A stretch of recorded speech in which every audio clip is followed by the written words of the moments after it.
Everyone in the R / D department froze at Jalen's words. Jalen, what are you talking about? Are you confused? Wait, did you just say Drive South is here? Where? Who even is Drive South? Hold on. Are you saying Miss Olson is? They trailed off, all eyes now on Kira, unsure whether this was a joke or some elaborate misunderstanding.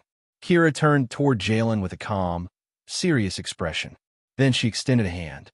Nice to meet you, she said clearly. I'm Drive South. The room fell into stunned silence. It was Luca who broke it with a strangled cry. Kira, what did you just say? Who are you again? The rest of the team looked at one another in disbelief. No one spoke. Kira's gaze swept over them. In recent days, she'd been protected by these people. Despite early misjudgments, they had been quick to course correct. And what came after had touched her heart. She offered them a small, genuine smile. Thank you all for looking after me. If you ever run into technical challenges, feel free to reach out. She knew that with her identity exposed, she couldn't continue the desk job. She'd only returned with Jalen to say goodbye. The data she needed was already in hand. It was time to move on. While the team stood frozen in disbelief, she quietly turned and walked out with Samuel Morgan. Jalen instinctively took a step after her, but stopped himself. His reaction when he learned her true identity, his doubt and skepticism, now replayed in his mind. Had he made a poor impression? He wasn't sure. As Kira disappeared into the elevator, the room seemed to jolt back to life. Wait, Miss Olson is actually Drive South. No way. I worked alongside Drive South and didn't even know it. She just said we can still contact her. I've been texting with Drive South. Then, as if struck by the same idea, the team rushed to Kira's now empty desk. Look, these are the pens used by Drive South. This is her draft sheet. Oh my God, this is the paper cup she drank from. The office turned into a strange shrine of scientific fangirling. For once, Jalen didn't scold them. Compared to their frenzy, his own reaction felt normal. Meanwhile, in the administrative department conference room, after Kira left, Lewis stood up and calmly said to the department head, "Call the police." The words instantly stunned Poppy Hill, who had only been released from jail 2 days ago. Her arrogance evaporated in an instant. The department head hesitated. Mr. Horton, involving the police might escalate the matter unnecessarily. It could draw negative attention. Actually, we never planned to involve the police. Lewis's eyes flicked over her, cold and unreadable. The head of the department shivered and quickly bowed her head. Yes, sir. Panicking, Poppy cried out, Mr. Horton, I only wanted to teach my daughter a lesson. What I took was my own daughter's documents. Surely that's not a crime. Besides, she didn't press charges, so why involve the police?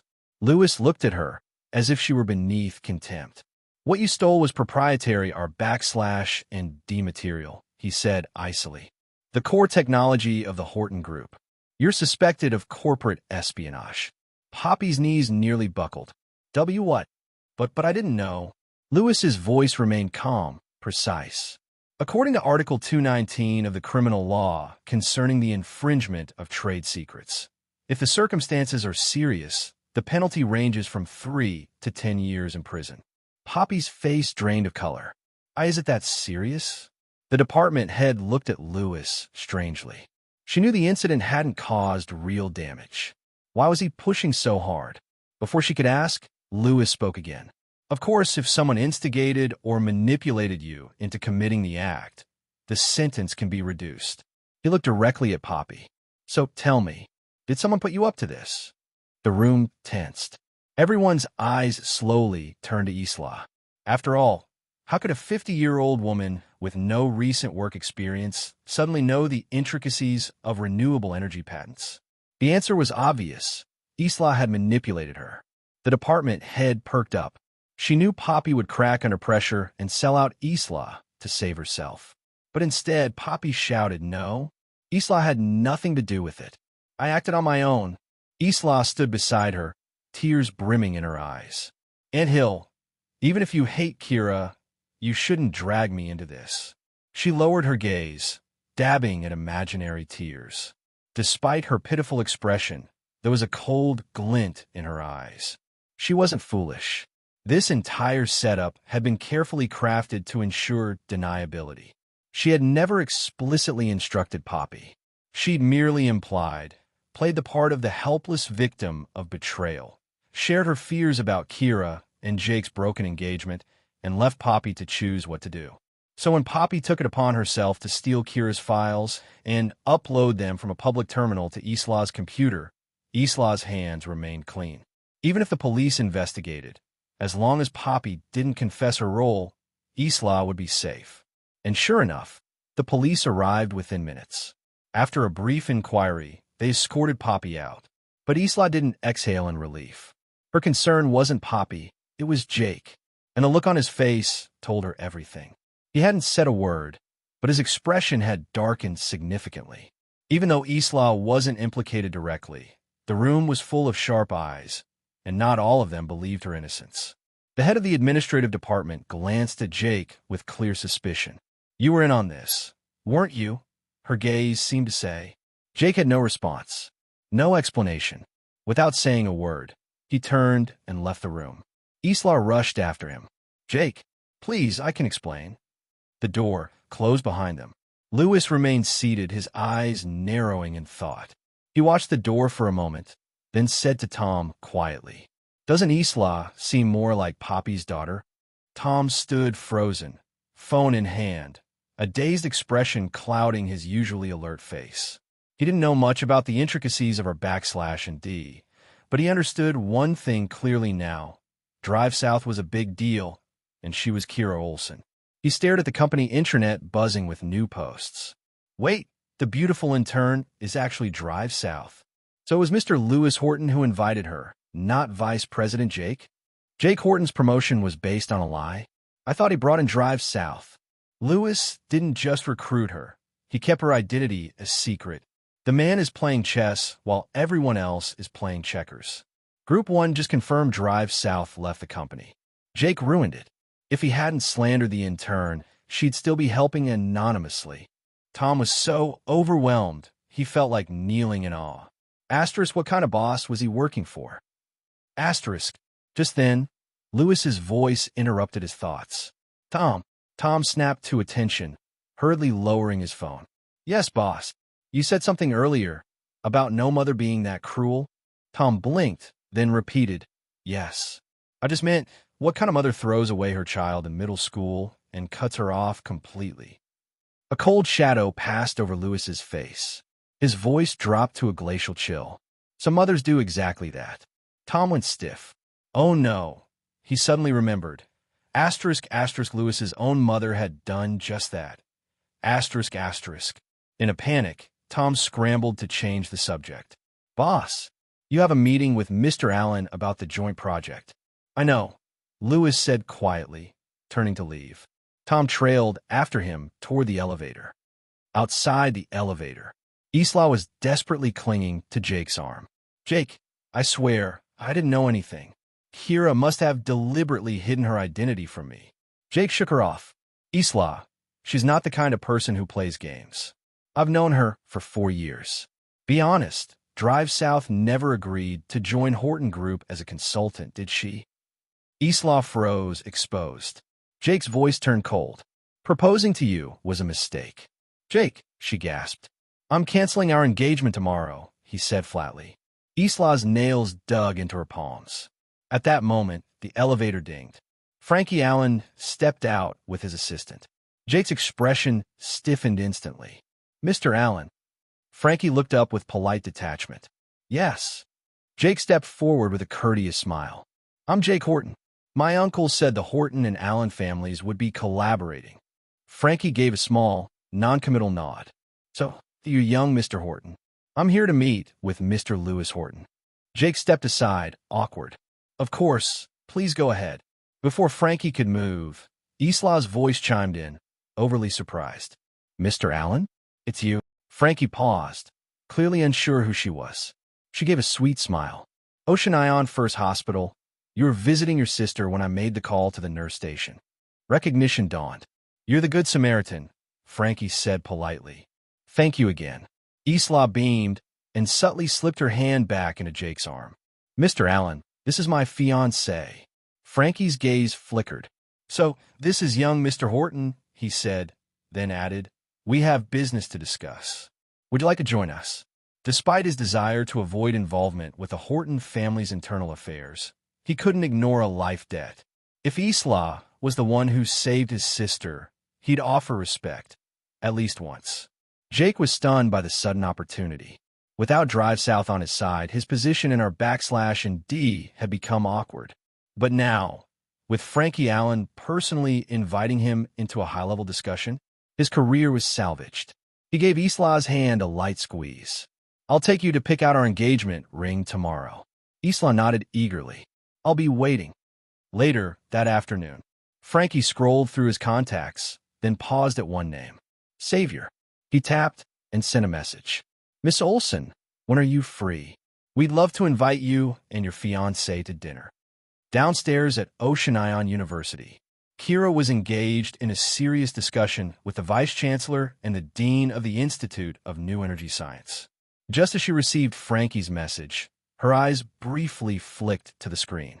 The number was familiar. It was Rebecca Allen's brother. She quickly replied, "How about this weekend?" Then paused. Fiancé? When did I get fiancé? Drive South, the Vice-Chancellor said earnestly. "As a proud graduate of our university, we hope you'll return as a faculty member." Kira replied with measured calm. "I was considering it. Professor Miller was my mentor. But I've heard his students are being treated unfairly now that he's on leave." The dean looked flustered. "Drive South, that's a misunderstanding." Enough. The Vice-Chancellor cut in, shooting him a glare. "Even if she were just an ordinary student, expelling someone without due process is unacceptable." He turned back to Kira. "We'll investigate. And as for Professor Miller, I'd like to appoint him as Dean of the Institute of New Energy Science." "Would you support that?" Kira smiled faintly. "I do." Just then, Isla came down the stairs and spotted the warm exchange between Kira and the university executives. Her fists clenched. Jealousy burned in her chest. After they left, Kira waited outside for Samuel, who went to get the car. Isla stormed over. "Kira," she hissed, "do you know why I hate you?" Kira didn't answer. Isla sneered. "Anthill told me. Your laptop password was my mom's birthday." Kira's head tilted downward. Isla stepped closer, her voice sharp and cruel. "Why use my mom's birthday? You don't have a mother of your own, so you decided to steal mine?" She leaned in. "It's disgusting how you wormed your way into her heart. Do you really think you can replace me? Dream on. My mother will never be yours." Kira stood rooted in place, a flood of shame and pain surging in her chest. As she sat quietly in Samuel's car, wind brushing against her face, she stared out the window at the rushing blur of the city. She had always envied Isla, having a mother like Mrs. Olson, kind and warm. As a child, she had often fantasized. What if I were Isla? What if Mrs. Olson brushed my hair and tucked me in? She'd never dared to meet Mrs. Olson again after leaving the family. Still, she'd quietly set her laptop password to her birthday like a sick secret. Kira bit her lip. She took out her phone, changed her password to 1234, and watched the confirmation appear on screen. But it didn't bring closure. Only an empty, aching void. She swallowed hard and looked up, blinking rapidly. Just then, Samuel's phone rang. He answered, and the voice on the other end said urgently, "Samuel, we found it. The secret about Finley Hill, her uncle. It's just like the boss suspected."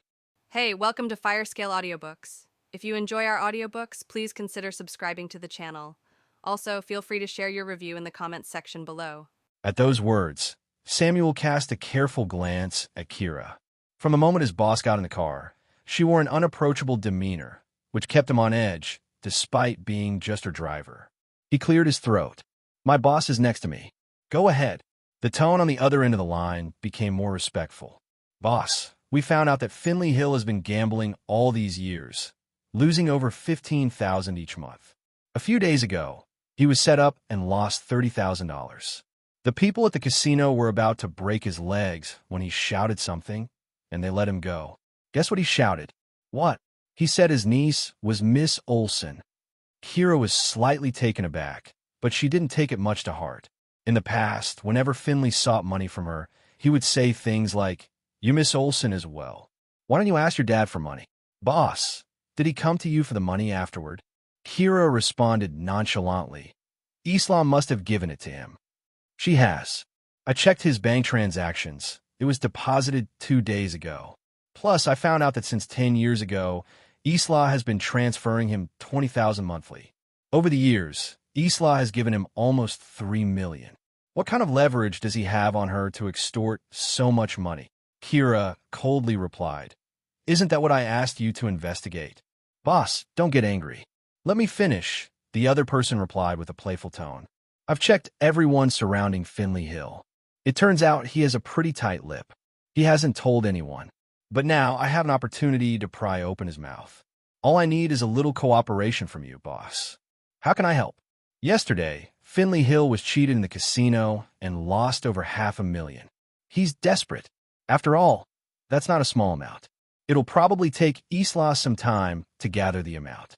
In the meantime, Finley Hill will have no choice but to turn to you, and that's when we can squeeze out the secret." Kira frowned. "Were you behind this?" "Ahem, just a minor scheme. Don't worry, boss. I remember you strictly forbidden partaking in any illegal activities, and I've been a law-abiding citizen who never touches drugs or gambling." "I see." After hanging up the phone, Kira looked up. She needs to uncover the secret between Isla and Finley Hill to prevent any harm to Mrs. Olson. Just then, her phone vibrated.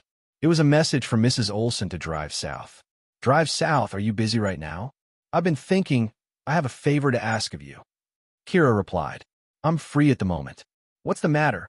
Mrs. Olson immediately sent over a voice message. "Drive South, here's the situation. Your design plans for Horton Group were stolen by a young girl named Kira. I would like you to convey to Horton Group that they should not hold her accountable for this." Kira stared at the voice message for a while.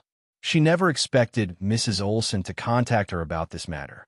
Perhaps noticing that Kira didn't respond, Mrs. Olson sent another voice message.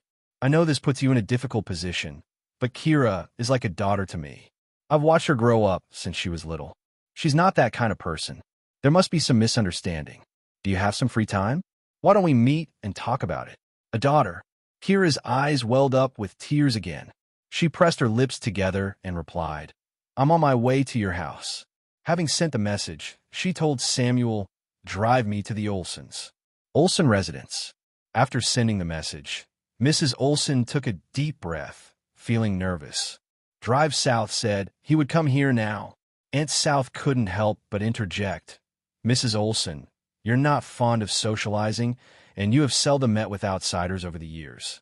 And yet, for that girl's sake, you're voluntarily arranging to meet Drive South. You are being too meddlesome." Mrs. Olson's health was weak, and she lacked the energy, so Aunt South had a soft spot for her. "Why do you have to be so concerned about that woman's daughter?" Mrs. Olson lowered her head. Isla and Taylor weren't at home, so the two could have a heart-to-heart talk. Mrs. Olson suddenly said, "Aunt South, honestly, even I don't know." Aunt South was startled. Jody South stared blankly ahead. "As you know, I've never been the selfless type, but strangely enough, from the moment I first saw her as a child, I found her adorable. There was this indescribable liking for her in my heart, and an uncontrollable desire to protect her. It's as if she were my own daughter." Aunt South also remembered the young Kira, recalling the worn-out clothes she wore and how she was scolded and beaten by Poppy. Aunt South let out a sigh. She was indeed pitiful. The poor girl got stuck with such an irresponsible mother. However, she quickly changed the subject. "But, ma'am, she's an outsider after all. Moreover, her mother was so wicked, and she has never come to visit you since she left." "She's an ungrateful wretch," Mrs. Olson retorted. "There must be some misunderstanding. Remember, it was Kira who asked Mr. Horton to help get me a room in the hospital and that medicine." Aunt South let out a snort of disapproval. "If she doesn't even help with that, she really has a cold heart. Mrs. Olson, don't let such small kindness sway you. You are also—" Before she could finish, Mrs. Olson turned to look at her. Aunt South abruptly stopped. What I mean is that you have surely experienced everything and should understand that all these earthly possessions are external wealth, and it is the companionship that matters most. Think about Drive South. He has taken care of you meticulously. How much effort has he spent on you? He sends you gifts every year on your birthday and never skips any festival, just like a real son. If Drive South doesn't want to let Kira off the hook, don't put him in a difficult position. In this case, Drive South is the real victim. Hearing this, Mrs. Olson let out a quiet sigh. I understand. On one side was Kira, whom she had raised since childhood, and on the other was Drive South, who had sacrificed so much for her. Mrs. Olson also didn't want to make Drive South sad. After some time, there was a noise from the entrance. Isla had returned home. Mrs. Olson hurriedly stood up, walked over to her, and asked, Isla, how did Horton Group handle the matter with Kira? Upon seeing Mrs. Olson's state, Isla's fists clenched. Didn't you ask her? No. I was afraid that if I asked her directly, it would put pressure on her and make her upset. Isla looked even more upset. She's fine. Jake didn't hold her accountable. Mrs. Olson sighed in relief. That's a relief. Isla, invite Jake over for dinner someday. I would like to thank him properly. Isla's face tightened. Okay. Horton Group had issued an order not to disclose Drive South's identity to the public. Within the company, only the beautiful intern from the R&D division was known as Drive South, but her real name was not known. Just as Isla was pondering over it, the doorbell rang. After the nanny opened the door, Kira walked in. Mrs. Olson was surprised and delighted when she saw her. Kira, what brought you here? Kira responded with a smile. Didn't you invite me here? Mrs. Olson was perplexed. While she still looked puzzled, Kira opened Drive South's WhatsApp chat and held it out for Mrs. Olson to see. Enhance. Upon seeing the chat messages on the WhatsApp screen, Mrs. Olson was surprised, and her eyes widened in astonishment. Aunt South didn't quite understand and hurriedly stepped forward to vocalize her concern. Mrs. Olson, isn't Drive South supposed to come? Miss Kira has had some conflicts with Drive South. It may not be suitable for them to meet, right? The implication was that Kira should leave right away.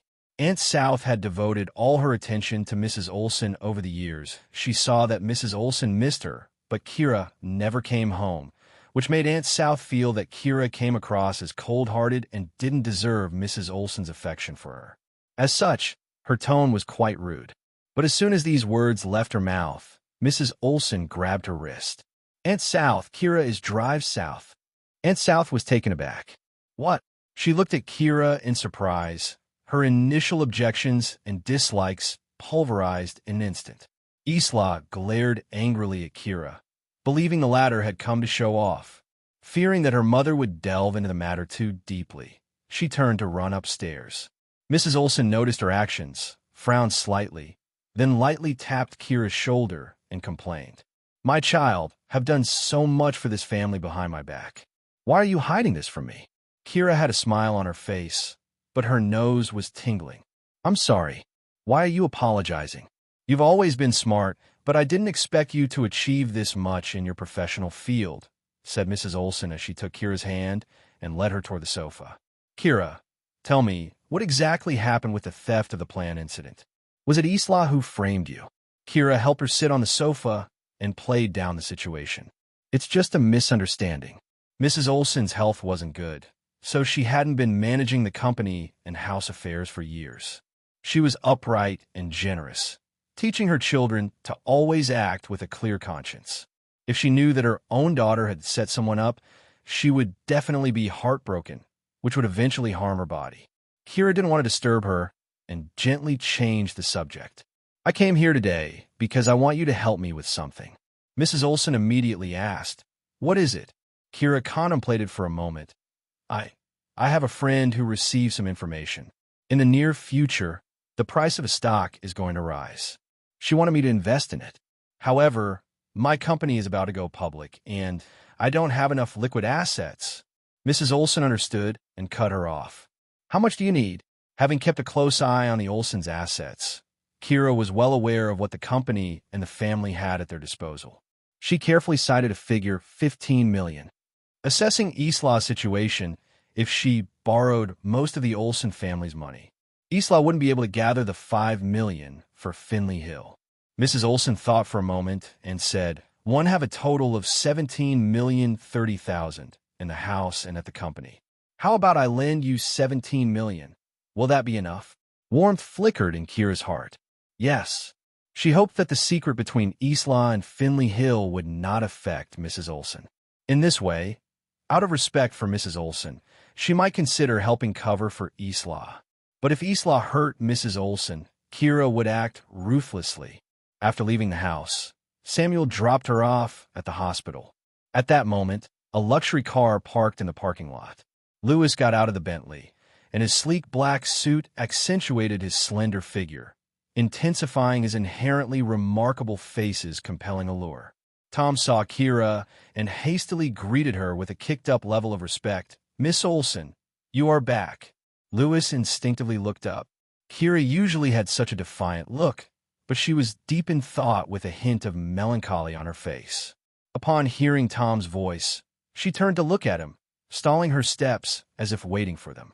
Louis stepped up instinctively to join her, and they walked side by side. He glanced at her unchanged expression, seemingly contemplating something, and initiated a casual conversation. "Miss Olsen, are you upset because of your mother?" Kira looked at him. Louis looked straight ahead, his deep voice gradually lowering as he said, "In truth, some familial bonds don't need to be forced. Some people aren't fit to be mothers. It's perfectly okay that you treat them as strangers." Kira opened her mouth, wanting to say that she wasn't upset about this, but seeing the usually inarticulate man looking serious, she paused momentarily. There was a tree-lined pathway from the parking lot to the inpatient department. Sunshine filtered through the leaves, speckling his profile and adding a touch of loneliness to his handsome face. He had just said them, remembering old Mrs. Horton's garrulousness. Kira realized that the old lady never mentioned Louis's mother. Did that mean they shared the same misfortune? Suddenly, Kira gave him a big smile. "You're right." Her laughter was infectious, as if all her worries dissipated with her smile, which lifted Louis's mood as well. He awkwardly shifted his gaze and changed the subject. "Don't worry, I've already instructed the R&D department not to reveal your identity." Kira's eyes lit up gently. "Thank you." She wasn't ready to reveal her identity to avoid unnecessary disturbances from the industry. Louis replied indifferently, "You're welcome."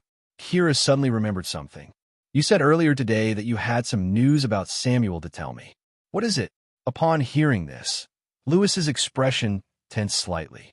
Tom, who was trailing the two, couldn't help but stop in his tracks, feeling embarrassed. Originally, he thought Samuel was Kira's boyfriend, so the boss wanted to warn her that Samuel was a womanizer. But to his surprise, Samuel was actually working for Kira. How could he convey this now? While Tom was thinking, he heard Louis casually say, "Well, I think Samuel is indeed a steady, hard-working, and reliable asset. He's a great employee." Tom twitched at the corner of his mouth. On the other hand, Kira was confused. Why did that sound so familiar? As she was about to ask further, Louis's phone rang. He breathed a sigh of relief. He quickened his pace to put some distance between them and then answer the call. Whatever was said at the other end quickly darkened his face. Seeing this, Tom whispered, "It must be regarding the collaboration with the Allen family again.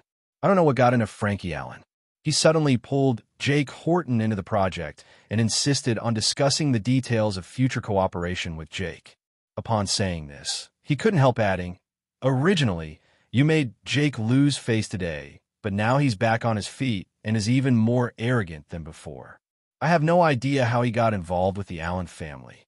While talking, the three of them entered the inpatient department. Kira was about to go to the third floor when a familiar figure caught her eye.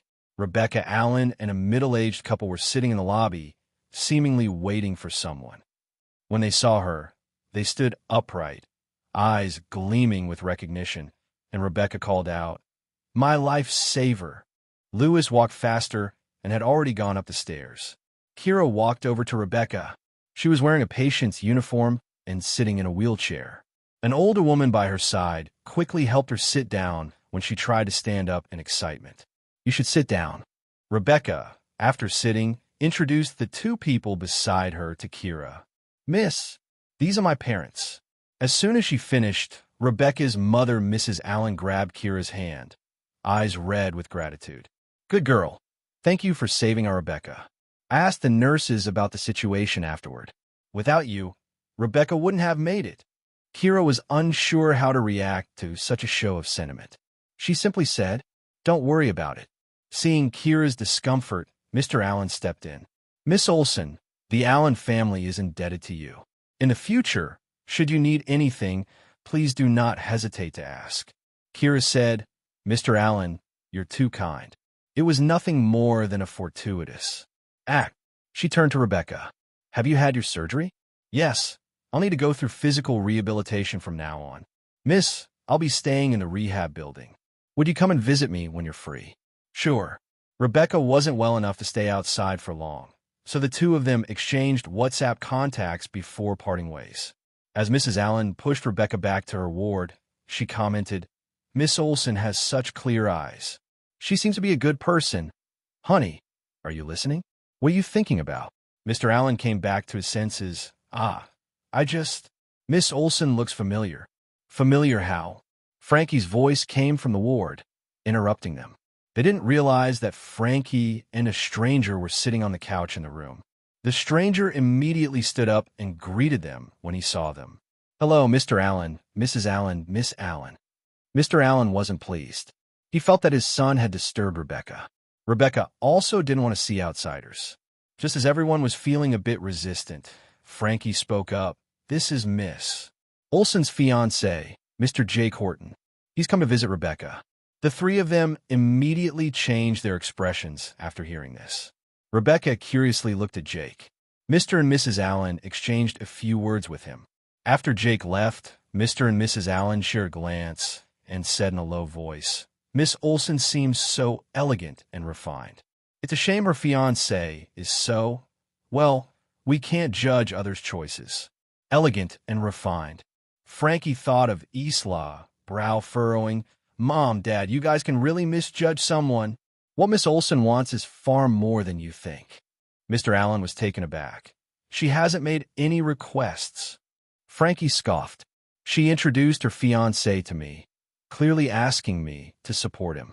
If our cooperation with the Horton Group is successful, we'll be supporting the main branch of the Horton family. Lewis isn't easy to handle. She's been roping us into this dispute. Isn't that enough? At least she's sensible enough not to make any other requests. Mr. Allen frowned. I didn't expect Miss Olson to be that kind of person. Mrs. Allen also sighed.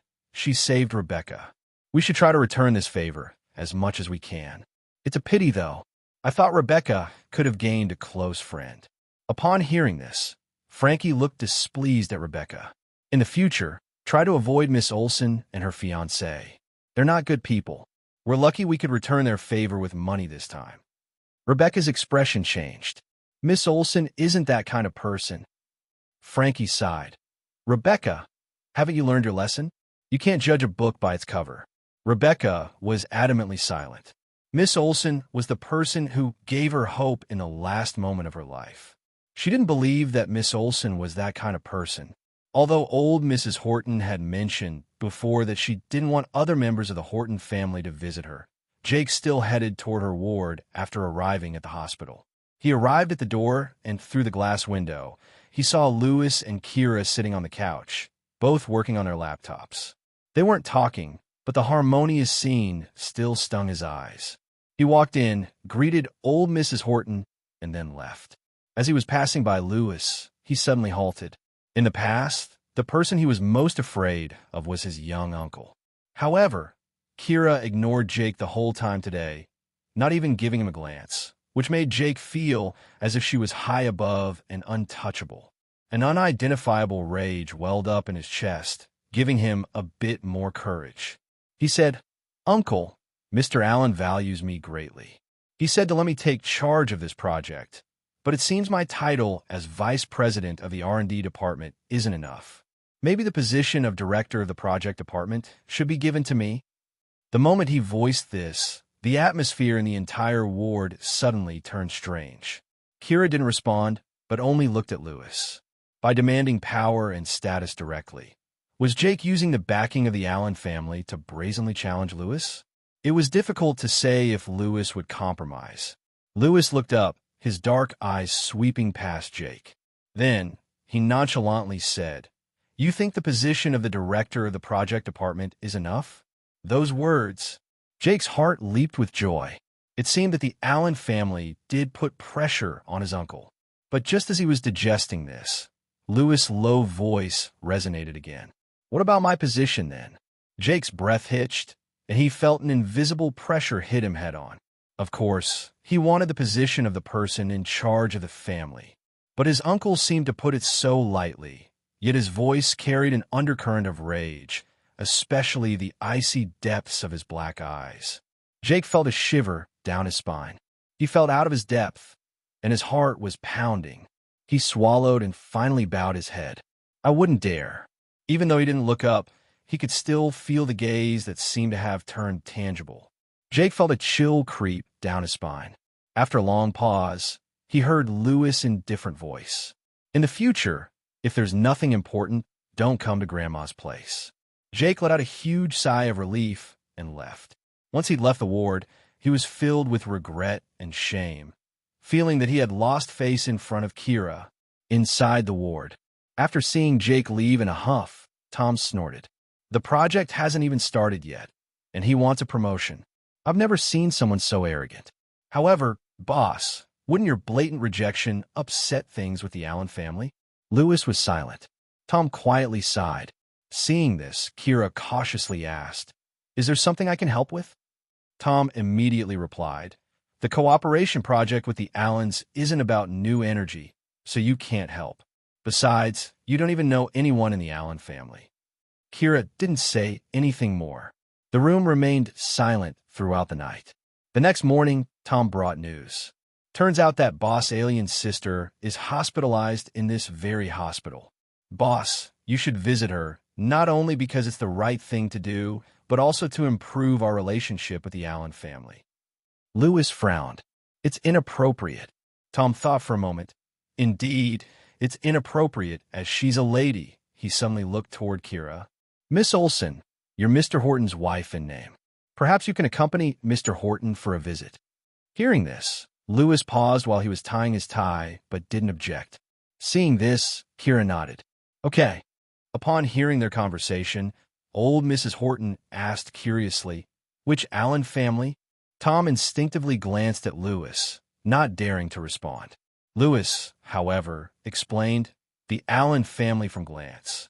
The moment these words escaped his lips, a semblance of shock washed over old Mrs. Horton's face. Kira, who was acutely perceptive, sensed that the atmosphere in the room had become slightly tense. Her doe-like eyes subtly surveyed Lewis before discreetly observing Tom. Tom discreetly signaled her to avoid speaking recklessly. At this moment, the nurse came in with breakfast. Kira assisted old Mrs. Horton towards the table where the food had been arranged. The three of them usually refrained from talking while they were dining. However, today, after old Mrs. Horton finished half her bowl of milk, she set her spoon down. "Brat, isn't it better for you not to work with the Allen family?" Kira glanced at Lewis. The man lowered his gaze. His long eyelashes veiled his thoughts, making them inscrutable.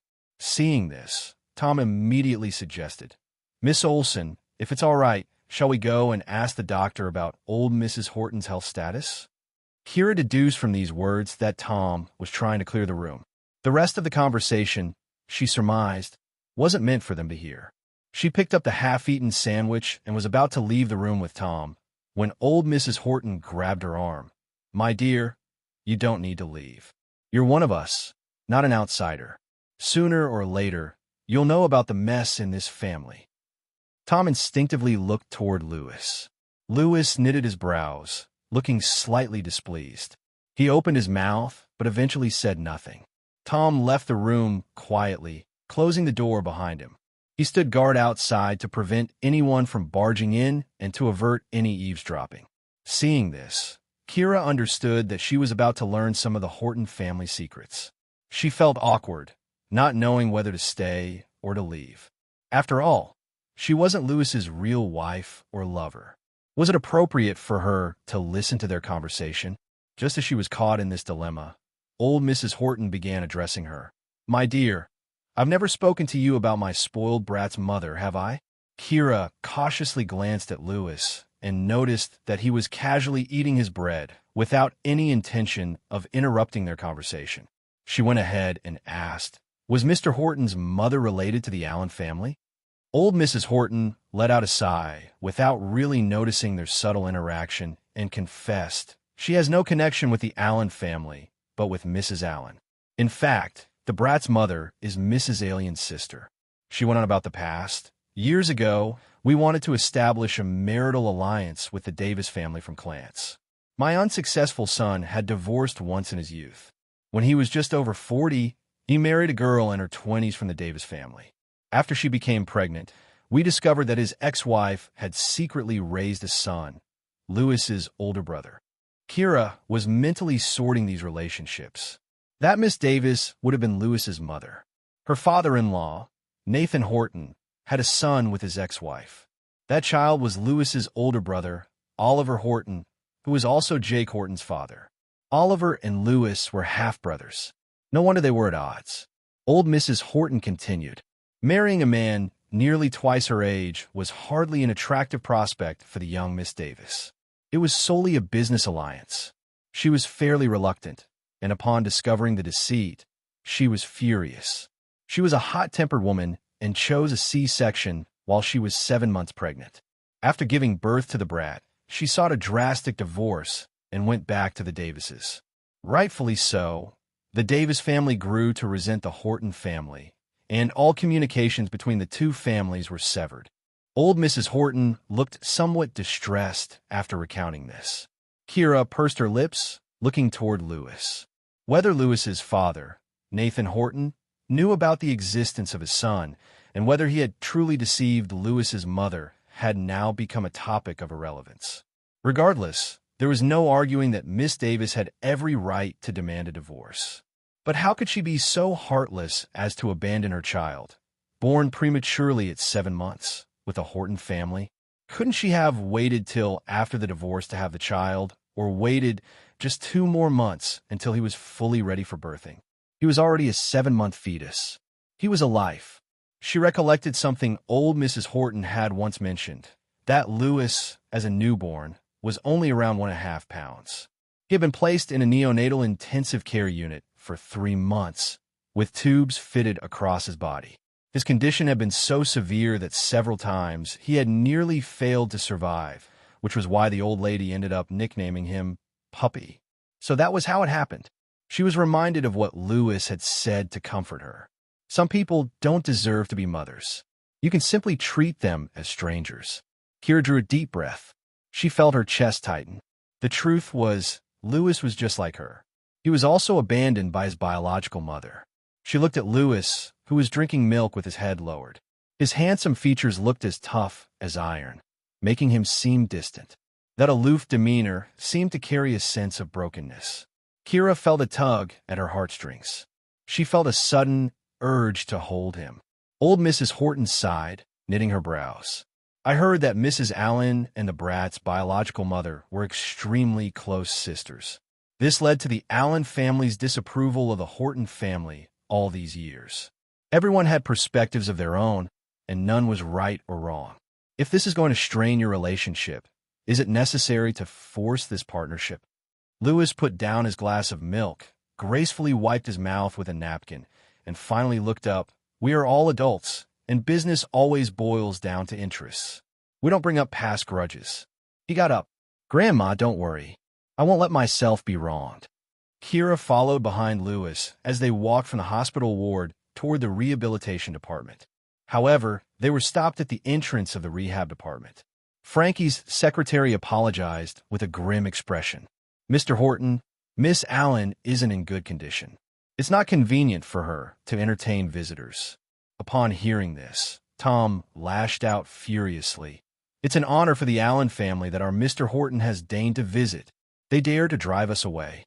The secretary quickly clarified. "No offense, she really isn't doing well." Before Tom could retort, Lewis intervened. Let's go.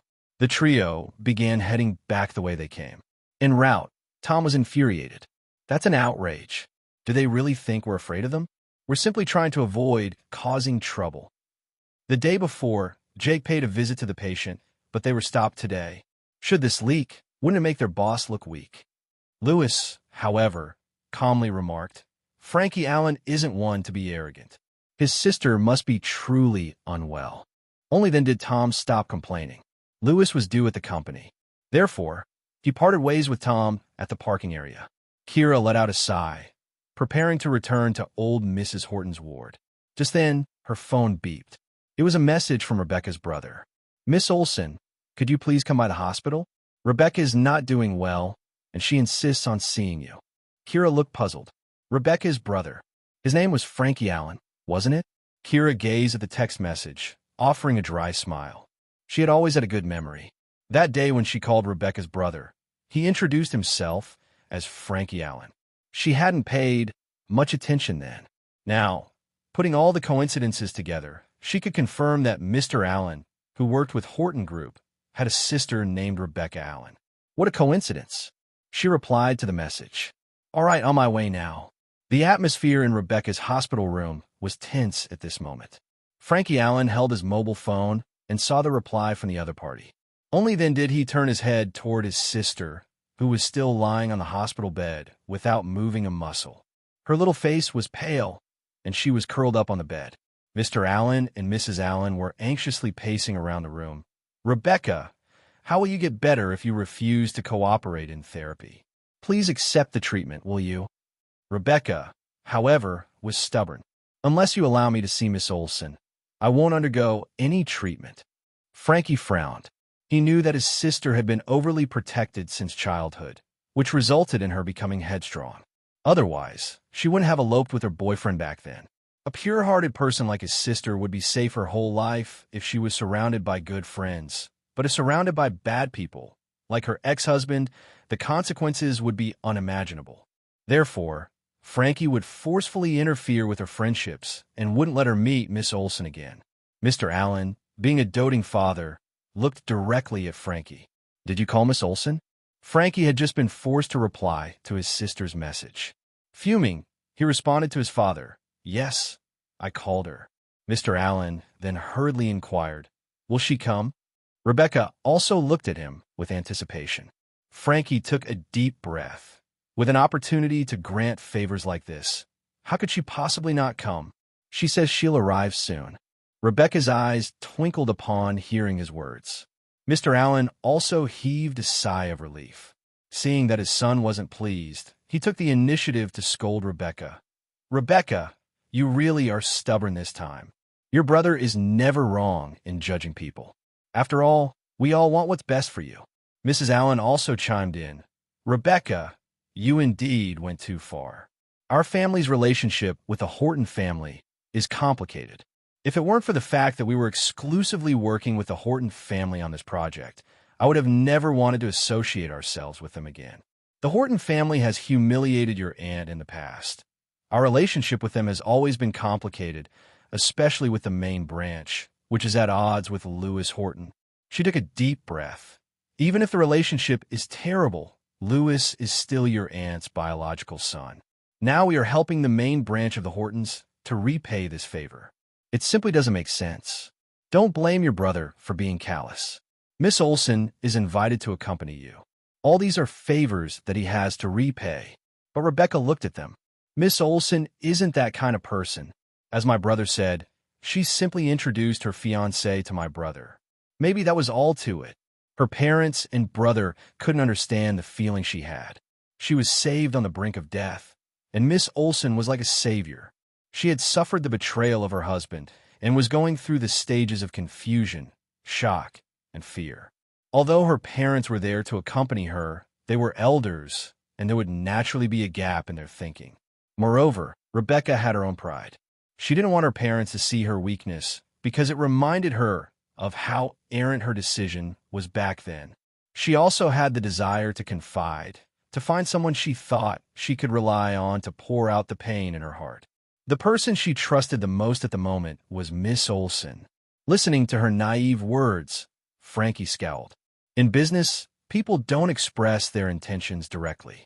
Having interacted with so many people, it's clear to me what her intentions were. That blatant, scheming expression on her face was downright tacky. At that time, Isla almost had her intentions pasted on her face. Rebecca became agitated. You must have misunderstood. Miss Olson isn't that kind of person. Brother, I don't want to hear you badmouth my savior anymore. Mr. Allen quickly added, All right, your brother was just warning you. Gee, you did invite her over, didn't he? Mrs. Allen also didn't say anything more. After all, their daughter's health was the most important. Frankie had been forced by his parents to send a message. At this moment, he felt nothing but anger. He turned and walked out of the room. Mrs. Allen asked, Where are you going? Work. Frankie walked straight out of the door. If he stayed any longer, he was afraid his recalcitrant sister might enrage him to death. Moreover, he had just prevented Lewis Horton from visiting the room. He had to go explain to Lewis Horton himself. Lewis wasn't someone easy to deal with. The collaboration with Horton Group was beneficial to both parties, and Frankie merely proposed Jake C. to this project, so the request wasn't outrageous, and Lewis Horton was willing to comply. However, Frankie wouldn't dare to be excessive, and Lewis Horton wouldn't allow it either. Although the two might not have a cordial relationship, because of their elders, when it came to project collaboration, they had a mutual understanding. With a gloomy face, Frankie strode to the elevator. Ding! As the elevator door opened, a stunning woman came out. Even though Frankie wasn't in a good mood, he couldn't help but glance at her. Upon looking at her, he paused a little. This woman looked somewhat familiar. On the night when Miss Olson saved Rebecca, her hair was disheveled and covered her face, so Frankie didn't get a good look at her. He only had a vague impression of her. When Isla claimed to be that person, he unwittingly merged the vague image in his mind with her.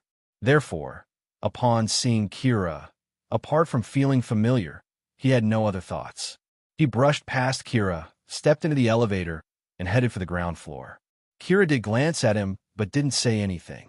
Thinking of him siding with Jake inside the Horton Group, she found it quite annoying. Kira entered the ward. After seeing her, Rebecca's mood improved greatly. After chatting with Kira briefly, she agreed to undergo rehabilitation training. Mr. Allen and Mrs. Allen looked at her from the side and quietly discussed among themselves. Miss Olson's eyes are clear. She doesn't look like those flatterers, right? I also think so. Does Frankie have issues judging people? No way. Our son has been accurate all these years. Or maybe she's too good at hiding. Kira then received a call, and the person on the other end mentioned that they were from the police station. They stated that Rebecca's husband and mother-in-law were part of a murder case, so they needed to double-check the statement. They wanted her to go to the police station to give a more detailed statement. Kira said, No problem. I'll be on my way. Meanwhile, not long after leaving the hospital, Frankie received a call from the police station. Mr. Allen, we need you to handle some formalities for your sister's case. Do you have time to come over now? Frankie answered with an icy voice, I'm on my way. Isla also received a call from the police station. As a witness who saw the whole incident, when she discovered that Rebecca's brother was no ordinary person, she cooperated with the police to provide her statement and didn't dare to lie. She was more than happy to oblige, so she happily agreed. By testifying for Rebecca, she could make Frankie indebted to her again. Just as she was feeling triumphant, her phone suddenly rang again.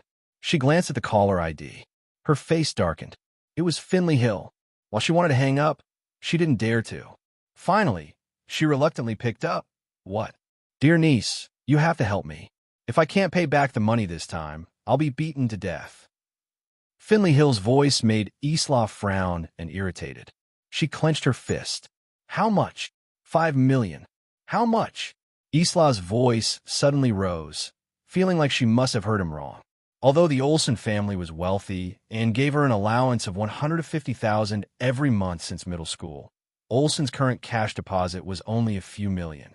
Along with the company's working capital, it didn't even reach 20 million.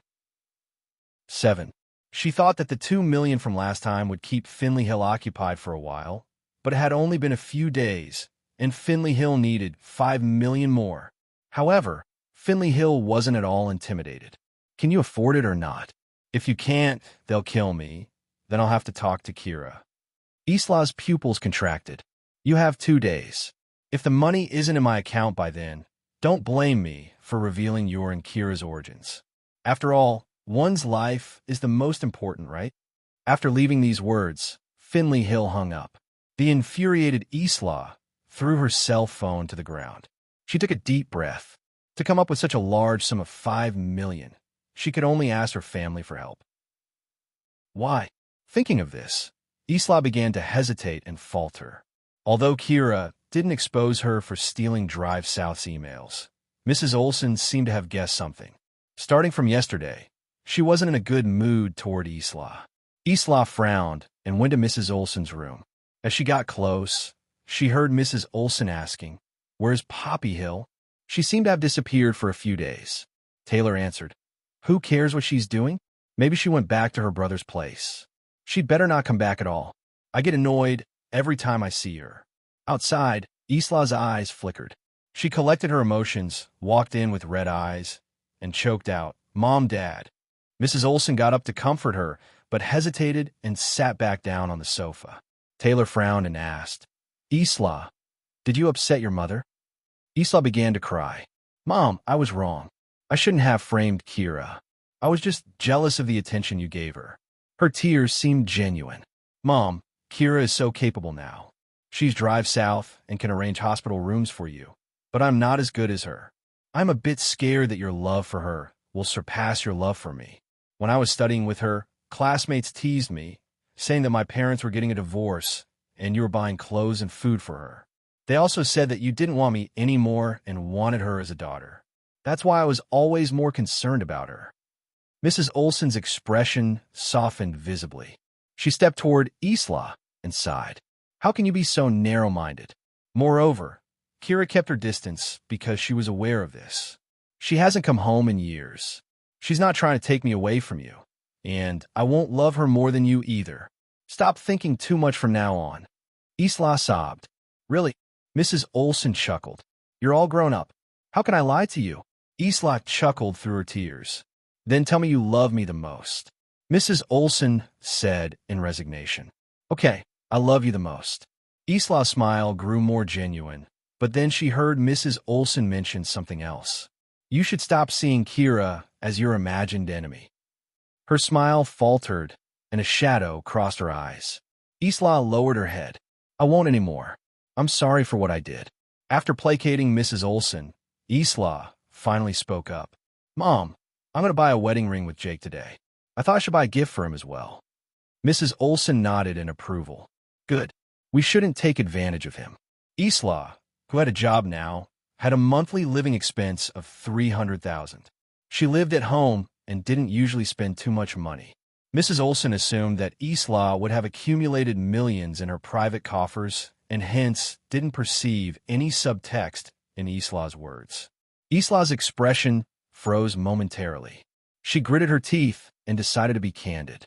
"After one got together with Jake, my expenses have increased somewhat. I'm a bit short off cash now." Only then did Mrs. Olson understand. "I still have over $300,000 here. I'll transfer it to you later."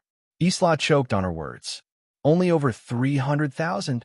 Mrs. Olson sighed. "Yes, I'll lend my money to Kira." She wanted to buy some stocks. Before Isla could express her dissatisfaction, Taylor got in first. "Buying stocks? The stock market is doing so badly now. Who would join at this time? It's utter nonsense. What if we lose that money?" But Mrs. Olson waved him off. She said a friend gave her a tip, so we won't lose money. Besides, even if we lose money, just consider it as a gift for her. Over the years, she has brought billions of profits to the company. Giving her over $10 million isn't enough to thank her.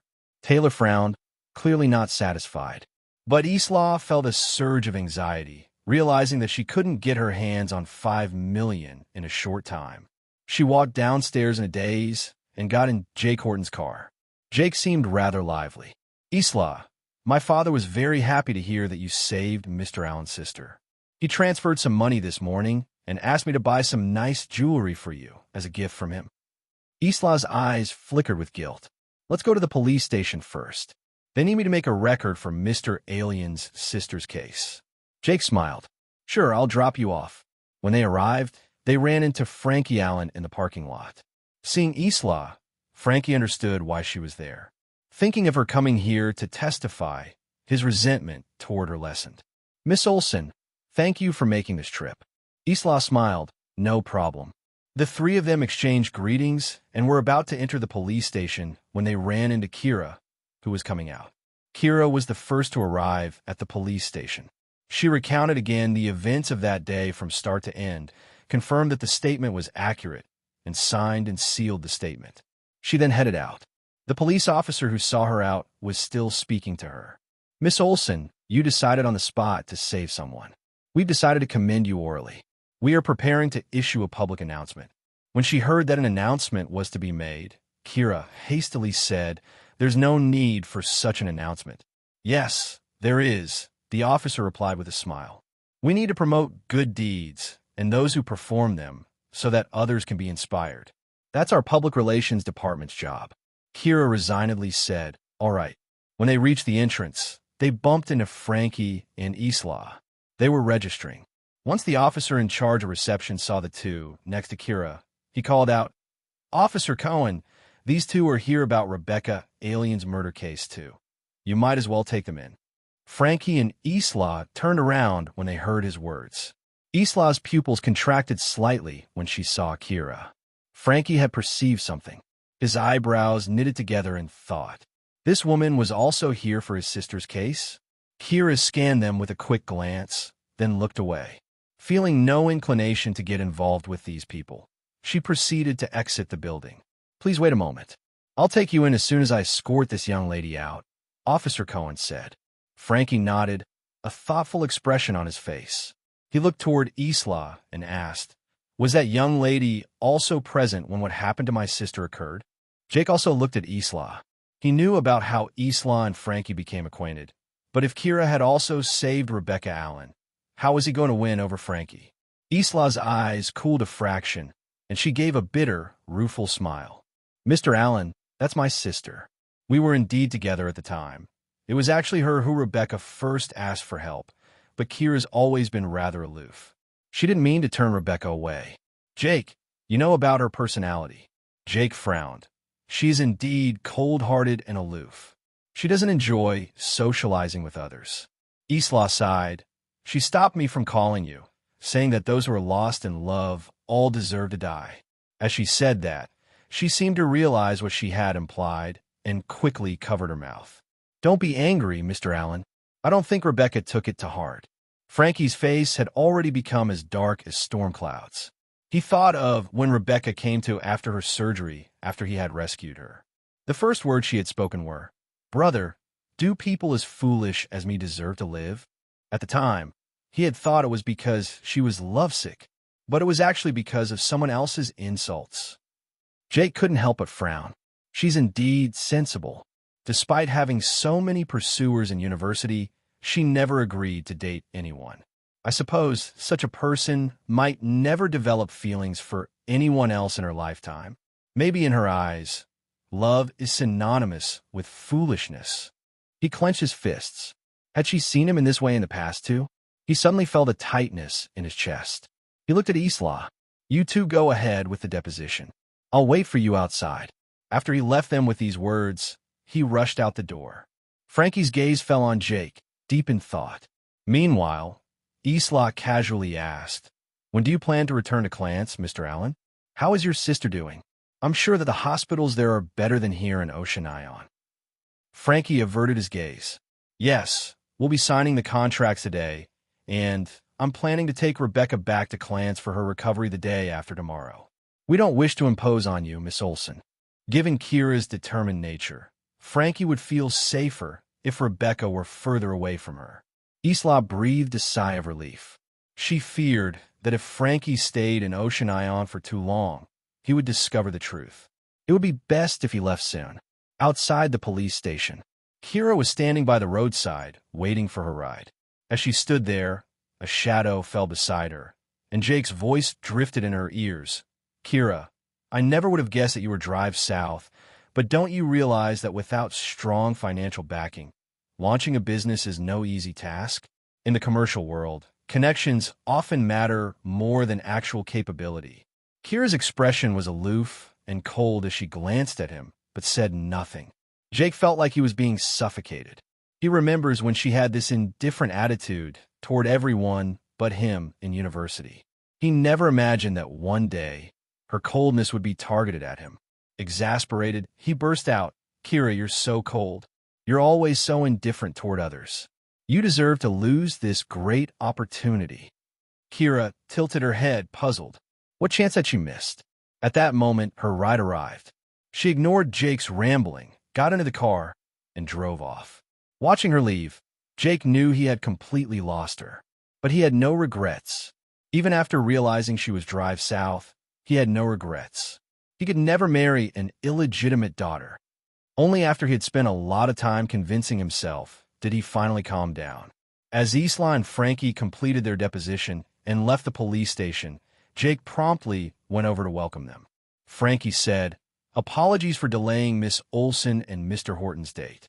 Isla laughed. "Don't be so formal. It was my responsibility after all. Mr. Allen, where are you off to now?" Frankie looked at the time. "I have an agreement to sign with Mr. Horton today. After signing the contract, the cooperation between the two companies will be established." Upon hearing this, Jake immediately chimed in, "It's a pity that I'm not in a higher position. Otherwise, I would have been the one signing the agreement with Mr. Allen today." Frankie's gaze froze, and then he heard Isla's words. "Jake, have you not been promoted yet? If you are the vice director, it would indeed be inconvenient to negotiate cooperation with Mr. Allen." Jake replied, "My uncle said he would promote me after we sign the contract, but he's been so busy lately, and I'm afraid he might forget." Isla then looked at Frankie. "Mr. Allen, could you remind Mr. Horton when you signed the contract?" Frankie stopped to think. He was a seasoned businessman. How could he not understand the hidden meaning behind her words? But he hadn't expected that Jake wouldn't even have the patience to climb the corporate ladder slowly and steadily. Jake was trampling on Frankie's goodwill in a rush to get to the top. Frankie took a deep breath and looked at Isla. All right, after parting ways with the two, Frankie went to the Horton Group. The signing ceremony was a significant event for both companies and was conducted in a very formal manner. In the enormous conference room, the two of them sat across from each other at the conference table. When Lewis completed the paperwork, he handed the documents to Frankie only to realize that Frankie hadn't signed his part of the agreement. Lewis narrowed his eyes, a chill emanating from him. "Mr. Allen, do you have any doubts about the contract?" "There is no issue with the contract," Frankie said calmly. "But it was agreed that young Mr. Horton would be in charge of this project. Yet his position still appears to be that of a vice president." Lewis's face hardened. "Mr. Allen, are you trying to interfere with the Horton Group's appointment?" "Of course not. I simply find young Mr. Horton to be quite agreeable, and I believe Mr. Horton would grant me this favor." Frankie put up an appearance, suggesting he wouldn't sign the contract without an agreeable response. Tom was on the verge of exploding with anger. Jake had done nothing, and yet he was appointed as the director? Based on what? But he understood that at this crucial stage of cooperation, such a request for the Horton Group was just a small matter. With so many executives watching, such a minor job transfer would inevitably be agreed to by Lewis. How frustrating. What was wrong with this Frankie Allen? Even if the Davis family harbored resentment against the Horton family back then, shouldn't it be aimed at the first branch of the family? Why was he always against Lewis? Lewis's expression was calm. He had always been cool-minded, and his piercing gaze fixed on Frankie Allen. Slowly he said, "If I don't agree, won't Mr. Allen sign the deal?" His interrogatory statement quieted the room instantly. Lewis looked indifferent. There were many people from the Horton Group in the conference room, all of whom could bring pressure on Lewis. But there were also plenty of people from the Allen family. If the cooperation was canceled because of the unreasonable requirement proposed by Frankie Allen, he would face the company's pressure too. Now, it was merely a test of each side's patience. The one who couldn't hold out would lose. After a long while, Lewis still appeared calm. Frankie Allen was left with no choice but to speak up. Of course not, Mr. Horton. Maybe you misunderstood. This is just my personal proposal. The chill around Lewis seemed to fade a bit. Let's sign a contract first. Jake will be responsible for the future cooperation. Once Jake got things done, there would be a reason for his promotion to director. This was a verbal promise that Lewis gave to Frankie Allen. Both sides were large corporate groups. Frankie Allen took a step back, and Lewis didn't want to be overly aggressive. Frankie nodded, signed the two contracts, and stamped them. Thus, the cooperation officially took effect. Frankie stood up and extended a hand to Lewis. Mr. Horton, happy working with you. Lewis looked at him indifferently without saying a word, showing that he was still dissatisfied with the commotion that Frankie had recently stirred up. Seeing this, Frankie Allen waved his hand to dismiss the assistants in the conference room. After the room was left with two people, he turned to Lewis, trying to explain. Don't get me wrong. My actions weren't instigated by my aunt. I owed Isla Olsen a favor. I just had to fight for some benefits for Jake. Upon hearing this, Lewis stood up. No need to explain. I'm not interested in her. Frankie frowned. My sister was humiliated in the hospital and almost lost her life. Isla Olsen protected her and called me, saving my sister. I have to repay this debt. Lewis's eyes narrowed, colder than before. Without another word, he walked out the door. Tom followed him. Boss, we just discussed with the people from the Allen family. There will be a celebratory banquet tomorrow night. I inquired just now, and Frankie Allen will come.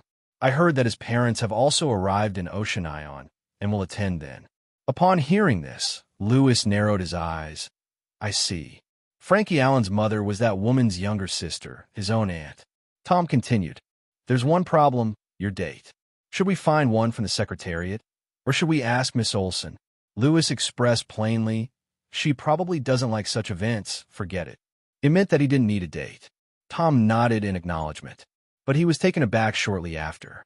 If it were in the past, the boss would have reprimanded him for being too talkative as soon as he heard the name Miss Olsen. Now he was saying that she didn't like the occasion? It seems like the boss's attitude toward Miss Olsen has changed. Kira didn't feel any change. After all, when Lewis returned from work, he was still wearing a gloomy face as if someone owed him a fortune. Even when the puppy raised its head and wagged its tail to greet him, the man didn't even give it a glance. Kira pretended she didn't see it and continued with her work, wrapping up her drug research. These days, she had thoroughly understood the neurology data borrowed from the Horton Group. The problem she encountered in her research now had a solution, so she could now create the clinical drug for Alzheimer's disease soon. Old Mrs. Horton had been very anxious since Kira wasn't going to work anymore. She wanted the couple to foster their relationship more and initially intended to talk to Lewis after work to take his wife out to see a concert or have a meal or something. But looking at his face, she couldn't help but comment. He must have had a tough day at work. She turned to Tom and asked, did he encounter any difficulty? When Lewis went to wash his hands in the bathroom, Tom couldn't help but say, it's still that Frankie Allen. I don't know what's wrong with him. He is always against the boss and tries to promote young Mr. Horton. Kira raised her eyebrows. Had Tom forgotten that old Mrs. Horton was also Jake's great-grandmother? He was talking like this in front of the old lady, but to her surprise, old Mrs. Horton snorted. How come I didn't know that there was a relationship between the Allen family and Jake? How do they connect? Doesn't Jake really know that the Allen family has reservations about his uncle? Wait, shouldn't the Allen family hate the first branch? Her expression clearly showed that she was unhesitatingly standing on Lewis's side. Tom snorted. Who knows what's going on? It's a shame that the Allen family doesn't have a proper relationship with us, but is getting all cozy with the first branch. Old Mrs. Horton pursed her lips. Didn't you go to see Alien's younger daughter at the hospital today? Wasn't the relationship reconciled a bit? Seeing her own nephew, didn't Mrs. Allen show any emotions? Tom sighed. We didn't meet them. They said the patient wasn't well. Old Mrs. Horton was very dissatisfied. Even if her condition isn't good, shouldn't they let us see her? Once you think about it, they aren't close to us and haven't tried to make an effort. Actually, some relatives are easy to get along with once the ice is broken. The old lady had thought it through. After all, It was her son who failed Lewis's mother back then, so it was natural for the Davis family to hate them. She resented them previously because Lewis's mother had a C-section when she was 7 months pregnant, putting Lewis in critical condition several times, which the old lady felt was too ruthless. But now, the Horton family and her grandson weren't close. The old lady was no longer as strong, and if the Davis family could release some goodwill to fill the gap in the feelings of her grandson. So, she was actually hoping that through this cooperation, Lewis could get closer to the Allen family. But who would have thought that it would turn out like this? Old Mrs. Horton was filled with worry. What's wrong with the Allen family? Seeing that she was mumbling to herself, Kira suddenly suggested, "Grandma, why don't I introduce the two families to each other?" After all, she was Rebecca Allen's savior and felt that Mr. and Mrs. Allen were good people when she met them. Once the relationship thawed, they would be able to get along slowly. Lewis, who had just washed his hands, came out of the bathroom and heard this. His gaze grew cold, but he immediately followed up with a question. "Do you know the Allen family?" Kira nodded. "Yes, I did them a small favor earlier." A small favor. Lewis suddenly realized something. "So, it was you who saved his sister?" Kira was surprised. "How do you know?" Having heard their dialogue, old Mrs. Horton also realized something. "Granddaughter-in-law, the person you said you visited today, is it the younger sister of the Allen family?" After Kira came back from the police station, she made a visit to Rebecca and came back only after seeing that she had finished her rehabilitation training. She gave a simple explanation to old Mrs. Horton, and surprisingly the old lady remembered it. Looking at Mrs. Horton, Kira found her health hadn't declined recently. Instead, it seemed to have improved somewhat. The medicine had to be developed soon. It would be best if it could help the old lady remember the truth about her marriage to Lewis. Lewis, who was listening to their conversation, raised the corner of his lips, and a mocking look flashed in his eyes. It turned out that Frankie had mistaken someone else for her. He suddenly spoke up. "Miss Olson, the day after tomorrow, there's a celebration banquet for the collaboration between Horton Group and the Allen family. I'm still missing a female companion. Are you interested?" Kira didn't raise her head. "No." Lewis choked for a moment, his deep eyes flickering. Did Miss Olson say that she wanted to introduce the two families? Only then did Kira look at him, her amorous eyes twinkling, and she reluctantly agreed. "All right." Old Mrs. Horton looked surprised. "Are you willing to reconcile with the Allen family, you brat?"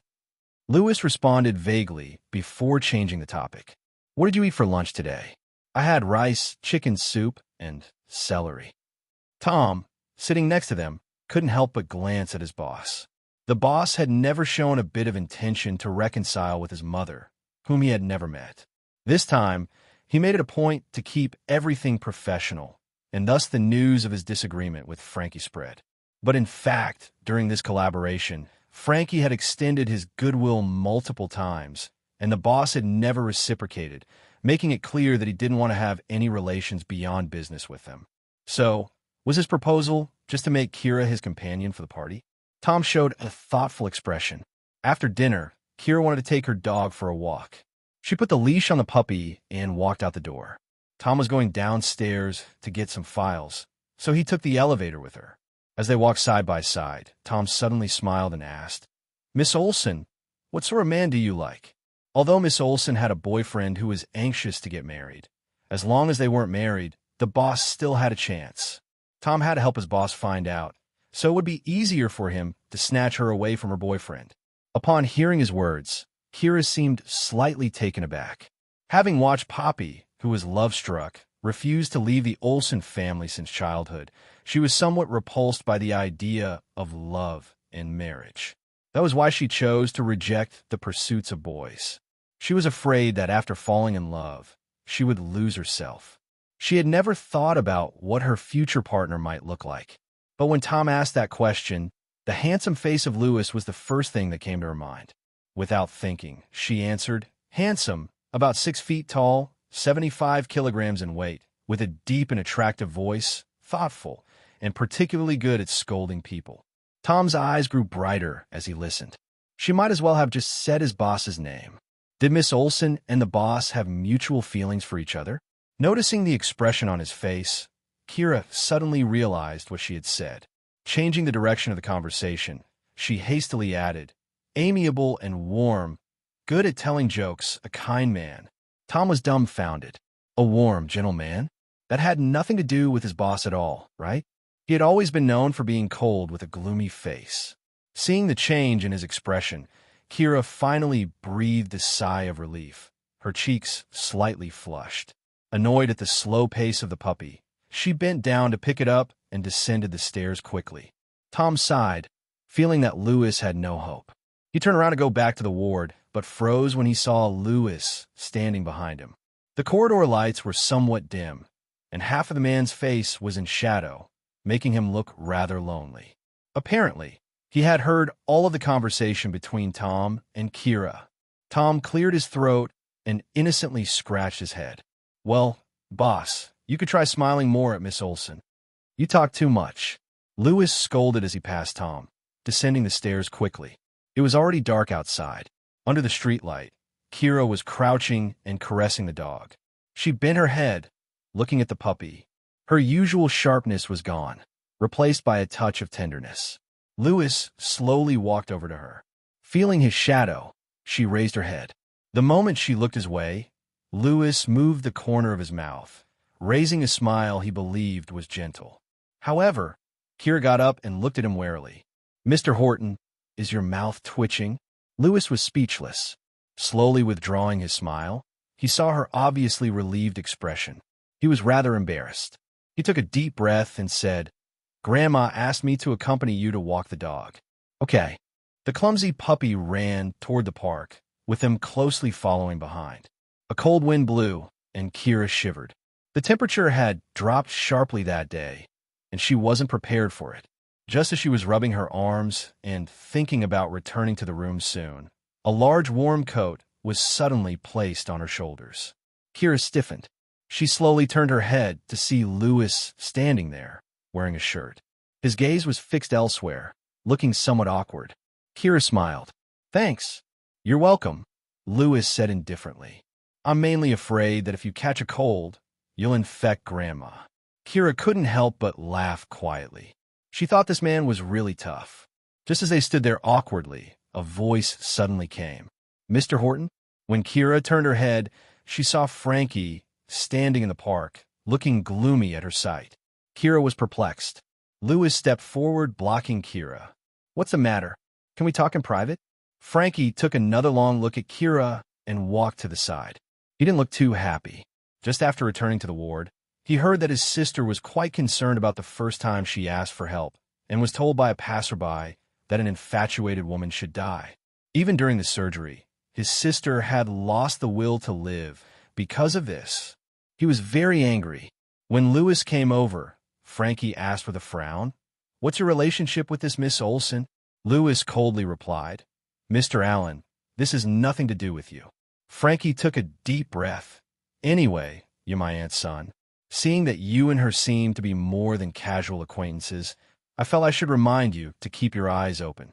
This woman is not a good person. There's no relation between our two families.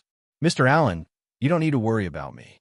The tone of Lewis's voice had grown even colder as he said, word by word. Moreover, I think the one who should keep their eyes open should be you. Frankie paused. What do you mean? Lewis didn't say anything more and turned to leave. Frankie frowned and said, Lewis, how could you be so ungrateful? You. Before he could finish his sentence, Lewis abruptly halted and whipped his head around. His gaze revealed a glimmer of sullen anger. His expression was dark and terrifying, like a fiend crawling out from hell, making Frankie choke on his words. Lewis stared at him, his voice low yet ominous in the evening air. Mr. Allen, our relationship is purely business. You've crossed the line. Having left these words behind, he briskly walked away. Frankie stood rooted in shock, his face taut. In this collaboration, Lewis was seen as cold but gentlemanly, and the latter quality made Frankie forget that once upon a time, Lewis had a reputation for being ruthlessly malevolent and aggressive. Frankie had thought it was all rumors, but Lewis's fierce countenance just now made Frankie realize he wasn't one to be trifled with. As Frankie kept his eyes on Lewis, he saw the aggression that threatened to overflow from Lewis fading away as he approached Kira. By the time Lewis returned to her side, he was just that slightly cold-hearted normal man once more. Draped in Lewis's jacket, Kira was no longer feeling the chill. The well-tailored black suit was warm from his body heat. It enveloped her and subtly gave off a masculine scent of vanilla. Her heart became tender. Seeing that Lewis was only wearing a black shirt, she picked up the little puppy. Let's go. Okay.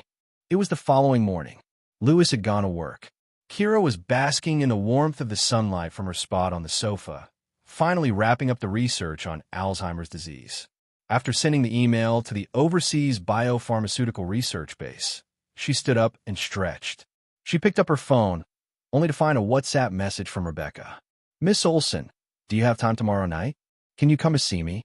Kira replied, "I'll be attending the celebration dinner of the Horton and Allen family tomorrow evening." Just as she finished sending the message, a call came in from Samuel. "Boss, we've encountered a bit of trouble with our project." Kira asked calmly, "What happened?" Samuel responded angrily, "We've always purchased our hydrogen energy materials from the Allen family. I intended to purchase more today, but they're suddenly not selling it to us. With the burgeoning development of new energy, production can't keep up with demand. Even if we want to buy from other suppliers, it'll take time. The problem is we've agreed on delivery dates with our customers, and if something stalls us, we'd be breaching the contract." Kira frowned. The Allen family and clans? She had always entrusted her company's matters to Samuel to manage, whereas she was only responsible for technical issues, so she never expected her company to have dealings with the Allen family. Samuel replied, "Yes, them. I've always bought from them. I tried prying for information from their sales manager. They haven't lined up another buyer, but someone from the top apparently ordered not to sell to us." Kira lowered her gaze. "I understand. I'll go ask." After hanging up, she got up and headed toward the rehabilitation ward. She was friends with Rebecca and on good terms with her parents, so she decided to ask them directly in case someone was stirring up trouble. Not long after reaching the hospital ward, she ran into Frankie by chance. It seemed he had just returned and was about to go upstairs. Kira quickened her pace and called out, "Mr. Allen, hello." Frankie halted and turned his head. His gentle demeanor turned noticeably frosty upon seeing her. Kira asked in confusion, "I'm Drive South. My company has been continuously purchasing hydrogen energy materials from your company. However, your company suddenly announced this month that it would no longer sell to us. Is there a misunderstanding?" "No misunderstanding." Frankie's face was cold, his eyes filled with disdain. "It was my order. We won't sell anything to you." Kira was taken aback. "Why?" Frankie frowned. "Miss Olson, have you already forgotten what you casually said?" Kira was confused. Did she accidentally say something wrong when she was accompanying Rebecca? But she had no recollection of such an incident. Moreover, every time Rebecca ended their conversation, she seemed quite cheerful, and even just now she was messaging her. Kira couldn't recall anything and said, "Even if I did say something wrong, Rebecca probably doesn't hold a grudge. So, in consideration of the little favor I did for Rebecca, can you not be petty, Mr. Allen?" A little favor. At those words, Frankie mistakenly assumed she was referring to helping out with witness testimony at the police station, given that making a call to save someone was worth merit. Frankie reprimanded, "How dare you mention Rebecca? You ought to help her with the testimony. That's the duty of every citizen." Kira was displeased. Her voice turned cold. "Mr. Allen, nothing should be taken for granted." Frankie was even angrier. "You're right. So the Allen family also doesn't have to sell the hydrogen energy materials to you." Kira took a deep breath. Initially, when she met him for the first time at the hospital, she thought Rebecca's brother wasn't half bad, but she didn't expect him to turn on her so cold-heartedly. Before she could say anything else, Frankie had already strode into the rehabilitation department, with his assistant stationed at the entrance. "Miss, please keep your voice down and avoid disturbing the patient's rest." Kira was shocked. The fury welled up within her, and she turned around to leave. "Forget it. She would properly address the issue with Mr. and Mrs. Allen at the dinner tomorrow. Time soon came to the next evening. Both the Horton Group and the Allen family's new project were major billion-dollar deals. Hence, it was quite a grand celebration. They had organized a large celebration dinner at the Imperial Hotel. A considerable number of employees from the Horton Group attended, and some people also flew in from clients on behalf of the Allen family. Back in the hospital, Rebecca got dressed up and was lifted into a wheelchair by Frankie. Mr. Allen sighed. "You always hated these kinds of events. Why are you insisting on going today?" Mrs. Allen also advised, "Don't go if you don't want to. If you don't want to be alone, I will stay with you." Rebecca seemed dispirited. Her expression was quite downcast. Looking at her phone, she said, "Since yesterday, Miss Olson has been distant with me. When I asked her to come to see me, she made an excuse to decline, so I have to go to the banquet to find her. Let's go now." Frankie pushed her out of the room into the parking lot. Just as he was about to lift her from the wheelchair into the car, a Bentley drove by. The Allen family turned to look and saw Kira and Louis sitting in the back seat of the Bentley. Rebecca brightened up and said, "Miss Olson." At Rebecca's words, Mr. Allen and Mrs. Allen also looked carefully, seeming to catch a glimpse of Kira's lovely face. They also wanted to greet her, but the Bentley never stopped and directly drove past them. Mr. Allen was taken aback. "Seems like it was indeed Miss Olson." Mrs. Allen also agreed. "I think I saw her as well." Frankie frowned. The one sitting in Louis's car could only be Kira, not Isla. He looked at Rebecca. "Was that Miss Olson, the one who has helped you?" "Yes," Rebecca said excitedly. "Hurry up and catch up with her. I want to attend the banquet with her." Frankie clenched his jaw. Could it really be Isla in the car? As the whole family got into the car and chased after the Bentley, it was already out of sight. Rebecca instructed the driver, "Drive faster. We might run into Miss Olson before entering the banquet." The driver sped up and indeed saw the Bentley again before entering the Imperial Hotel. Unfortunately, the Bentley went directly into the employees' parking lot, while their car was stopped outside. Frankie consoled Rebecca. "We can meet her at the banquet." Rebecca appeared disappointed. "I guess that's the only choice." The Imperial Hotel was also part of the Horton Group, so Louis's car was parked directly in the employee area. After Kira got out, she followed Louis. She noticed something wasn't right as they walked on. It didn't seem to be the way to the banquet, but to a hotel suite. She paused slightly. Louis seemed to have sensed it and turned to look at her, as if asking her what was wrong. Kira hesitated. "Where are we going?" "The suite," Louis answered simply. Kira's heartbeat accelerated. "What for?" Before Louis could speak, Tom, who was following them, replied instinctively, "Of course, it's for your makeup and dress for the evening. It was inconvenient in the hospital, so we booked a suite." Kira was speechless. Only then did she realize she had been overthinking. She cleared her throat to conceal her embarrassment. "I see." Seeing this, Louis glanced at her as if seeing through her thoughts, a faint smirk tugging at the corner of his mouth. Kira felt hot, and her cheeks slightly flushed. She quickly diverted her gaze. She felt she was rather wishful thinking. The two of them had agreed to divorce sooner or later, so what was she thinking just now? Tom even asked back, "What did Miss Olson think we were going to do?" Kira lowered her eyes, her cheeks redder, feeling extremely embarrassed. Just as she was trying to pretend to be calm, Louis had already changed the subject. "Has the makeup artist arrived? How are the preparations for the dress?" Tom quickly replied, "They arrived early. As for the dress, since we didn't know what Miss Olson would like, we prepared over a dozen for her to choose from." "Two." Kira breathed a sigh of relief inwardly. The three of them soon arrived at the presidential suite on the top floor. The makeup artist respectfully asked, "Miss Olson, which dress do you prefer?" Kira frowned slightly. In front of her were rows of luxurious dresses in all kinds of colors and styles, making it a dazzling array. When she was living with the Olson family, she was never allowed to attend banquet events. After moving out, she focused on working to make money, so she didn't have much experience in this area. But she was not at all flustered. She calmly asked the makeup artist, "Do you have any suggestions?" The makeup artist brought out a simple, silk contour dress. "Miss Olson, you might want to try this one. Although you look thin, you have a great figure."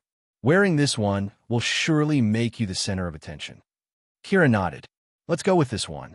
She followed the makeup artist into the bedroom of the suite to change clothes and returned quickly. Louis was sitting on the sofa, silently. Hearing the door open, he instinctively looked over. Just one glance, and his eyes flashed with amazement. When a makeup artist commented earlier on her good figure, he hadn't paid much attention. After all, this woman usually wore casual and comfortable clothes, hiding her curves. But the green silk long dress was so fitted. It delicately clung to her body, outlining her slender figure. Her back was thin but straight. The delicate collarbone was incredibly sexy, and her full chest. Her slender waist exuded a sense of strength. Her skin was fair, and her black hair cascaded freely down her back, swaying with the movement of her dress. This outfit would make an ordinary woman look charming, but on her, it exuded a wild aspect, triggering the most primitive desire in men. Louis swallowed slightly, knowing that he should politely shift his gaze away, but his eyes were as if captured by something. He couldn't look away at all. Kira felt his heated gaze, and her cheeks felt slightly warm. It was the first time she wore such an alluring dress. She was initially somewhat hesitant, but his reaction made her more at ease. What does Mr. Horton think? It's okay. Louis picked up the cup next to him and took a sip of water, soothing the heat in his chest. Kira walked forward, intending to take a look at herself in the mirror. But as someone who had never worn high heels before, she lost her balance as soon as she lifted her foot, tipping over to her right. Careful! Louis surged up from his seat, instinctively wrapping an arm around her waist. After Kira regained her balance, she felt his large hand at her waist. The heat from his palms seeped through the thin silk of her dress onto her skin, making her feel as if she had been burned. She instinctively pushed him away and took 2 steps back. The temperature in the room seemed to rise by several degrees, making the room stifling and lacking oxygen. Kira felt a little flustered, so she took a deep breath and decisively kicked off her high heels. These high heels are a bit difficult to manage. I think I'll just wear flat shoes. There is no rule that ceremonial dresses must be matched with high heels anyway. Miss Olsen is tall and has a straight posture. Flat shoes would work as well. The makeup artist smiled. I didn't think much about it earlier, but I only realize now that the color of your dress matches Mr. Horton perfectly. You two look like a match made in heaven. Kira didn't say anything. She thought Louis would refute, but until they left the room, he didn't say much. Something stirred in Kira's heart, and her eyes flickered. Even though she had never been in a relationship, she wasn't so slow as not to notice the change in a man's attitude toward her. If it were before, she would have kept her distance immediately. But this time, she found it rather sweet. Kira didn't want to delve into why, and just let things develop naturally. The two of them walked into the banquet hall, entering through the main entrance. Rebecca, who had been in the banquet all along, sat in her wheelchair in a corner, eating pastries.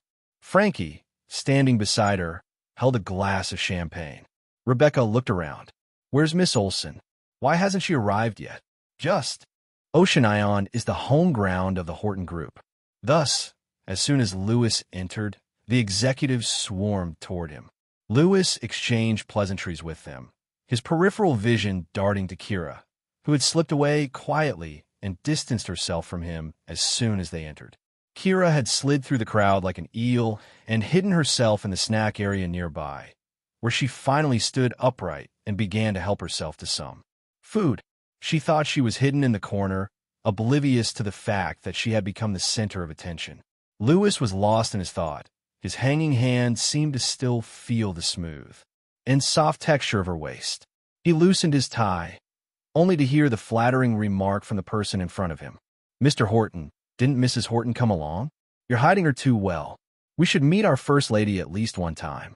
Someone nearby quickly pulled the speaker aside. Normally, Louis dislikes people talking too much about his wife. This person had just been reassigned from another city and wasn't aware of Mr. Horton's preferences. Would Mr. Horton be angry now? Unexpectedly, Louis simply responded non-committally. You'll get an opportunity someday. Everyone was dumbfounded. Mr. Horton's attitude had changed. Rebecca, seeing Lewis entering without Kira, felt a little disappointed. She continued to look around. Frankie said, "I have something good to tell you." "What is it?" "Do you remember the incident when Miss Olson, the person you first sought help from, not only refused to lend you a hand, but also insulted you?" Rebecca's pupils contracted slightly, and she lowered her head, responding, with a touch of sadness. "I remember. When in a dilemma, the anger and accusation from a stranger could potentially cause a person's mental state to collapse. Being scolded back then indeed made her feel desperate." Frankie slowly said, "I took revenge for you." "What?" "Her company needs to purchase raw materials from us. I cut off her supply chain. She won't be able to procure the materials she needs anytime soon." Frankie's voice carried a hint of darkness. Those involved in business were all cruel. Rebecca bit her lip. It wouldn't go that far, right? She might have been impulsive at the moment. Even if she was impulsive, she shouldn't have insulted anyone at will. Jake suddenly emerged from the side, fuming. "I'm sorry, Mr. Allen. I just happened to pass by and overhear your conversation. I couldn't help but add my 2 cents. He looked at Rebecca. Everyone has to pay for their actions. Even if she is naturally cold and doesn't want to help, she shouldn't have said such words to a person in a predicament. I think Mr. Allen is too kind. This little punishment is too lenient for her." Frankie also gently patted her head. "We should thank young Mr. Horton for this. He informed me about the collaboration between our two families. Otherwise, I wouldn't have known about this small project." Jake laughed. "It's nothing." Rebecca nodded her head in agreement. She asked, "Where's Miss Olson?" Jake chuckled. "She went to the restroom to touch up her makeup." Rebecca's eyes lit up. "Mom, let's go and find her." Feeling uneasy among strangers, Mrs. Allen didn't refuse and pushed Rebecca toward the direction of the restroom. As the two arrived at the restroom, they caught Isla just as she was coming out after touching up her makeup. When they brushed past each other, Rebecca turned her head abruptly to look at her. Mrs. Allen asked, "What's wrong?" Rebecca clenched her fists tightly. She had initially thought that her brother had acted too harshly, thinking that she didn't hate this woman, but at that instant, she realized how deeply Isla had hurt her. It almost caused her a mental breakdown. Isla's comment made her feel as if there was no hope for her future, and there was no point in living. She clenched her fists tightly, took out her phone, and sent a WhatsApp message to Frankie. "Frankie, that woman is also here. Can you get her to leave? I don't want to see her." By the time Frankie read this message, Isla had walked over to them. She affectionately folded her hands around Jake's arm and was about to greet Frankie when she saw him lift his gaze, a hint of sternness flashing in his eyes. "Has the other Miss Olson also arrived?" Jake and Isla both frowned. The three of them looked around the room, searching for Kira, but the convention hall was quite large and filled with people coming and going, so they didn't see her right away. Isla inquired, "What's the matter?" Frankie's face darkened with anger. "Rumor has it that she also came to the feast. What does this mean, young Mr. Horton? Is the Horton Group looking to embarrass the Allen family?" Jake replied, "I'll handle it now." Kira was relatively quiet in her corner. Even though she drew a lot of attention, her chilly demeanor and the coldness in her eyes held people at bay, with only a few daring to approach her. A couple who attempted to engage her had been turned away after a few exchanges. After a while, Jalen came over with an excited yet aloof expression. "What are you doing here alone? Who did you come with?" The last part was said with a sense of blame, obviously assuming that whoever invited her had been neglectful. Kira smiled. "Being alone is wonderful. There are no disturbances." Indeed, Jalen seemed to want to say something, but a group of people approached, surrounding Jake. "Young Mr. Horton, you'll have to guide us more in the future." Jake responded with a light smile. "There's no need to be so formal. I'm just the deputy head of the development department. You are too humble. We have heard insider news that plans are underway to promote you to director." As soon as these words were spoken, everyone immediately started congratulating him.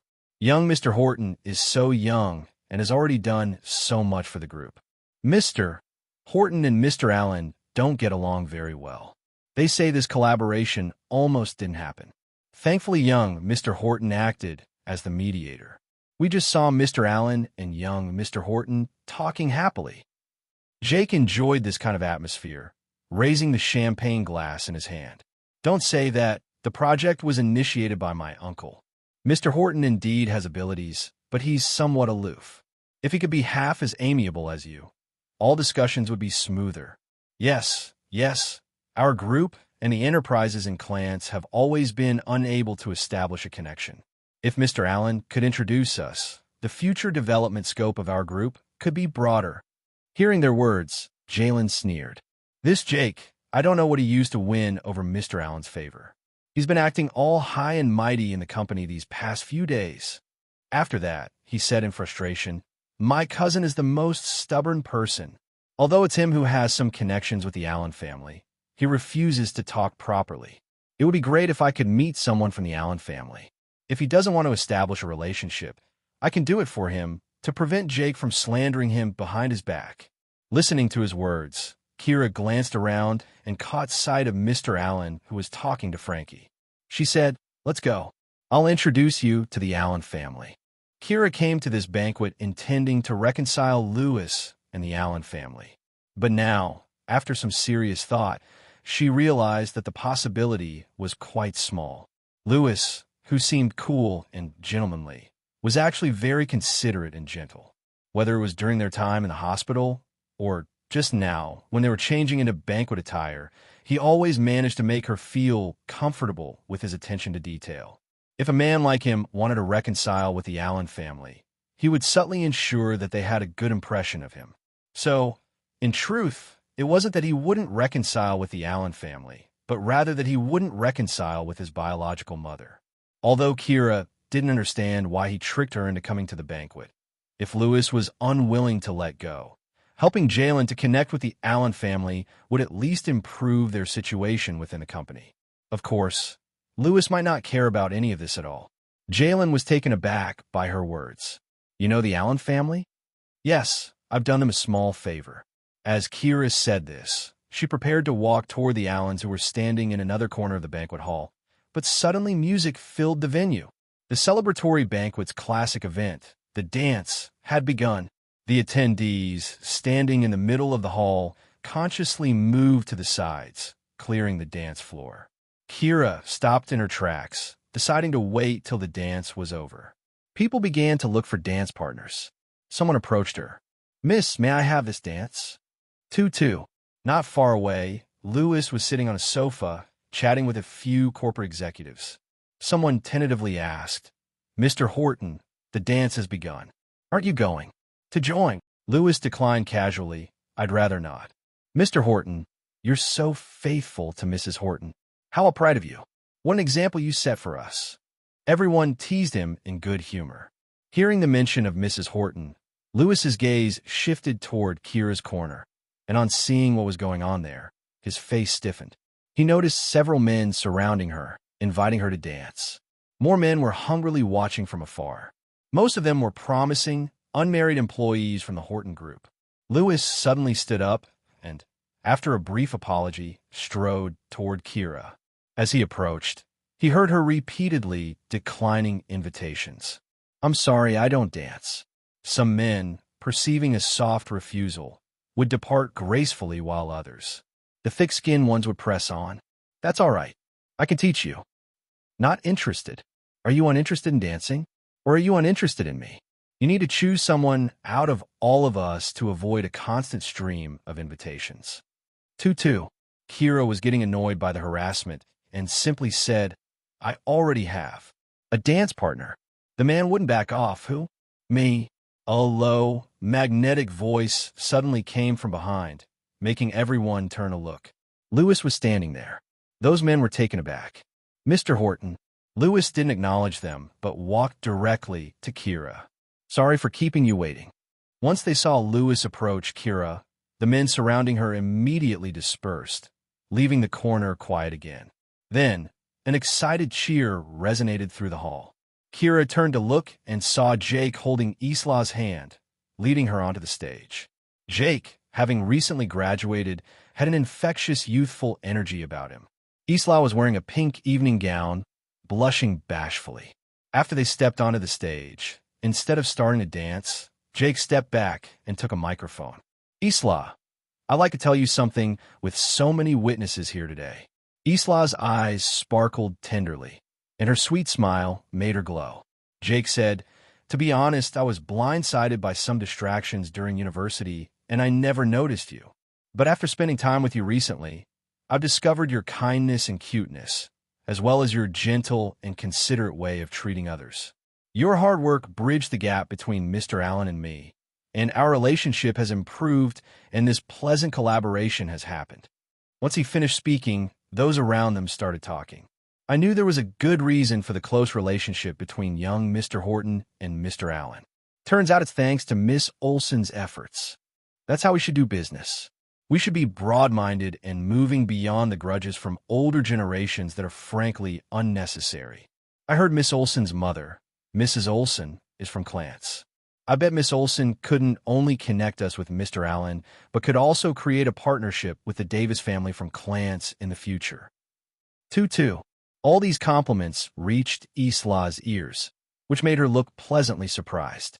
She knew that Jake was doing this to raise her social standing. After all, the Olson family wasn't too wealthy, and her marrying Jake was a step up, but now she had gained new confidence. Of course, this wasn't because Jake loved her so much, but because honoring his wife meant honoring himself, since high society held that husband and wife were one. With a smile on her face, Isla said, Jake, this is what I ought to do. Jake then took a small, exquisite box from his pocket and opened it to reveal a 3-carat diamond ring.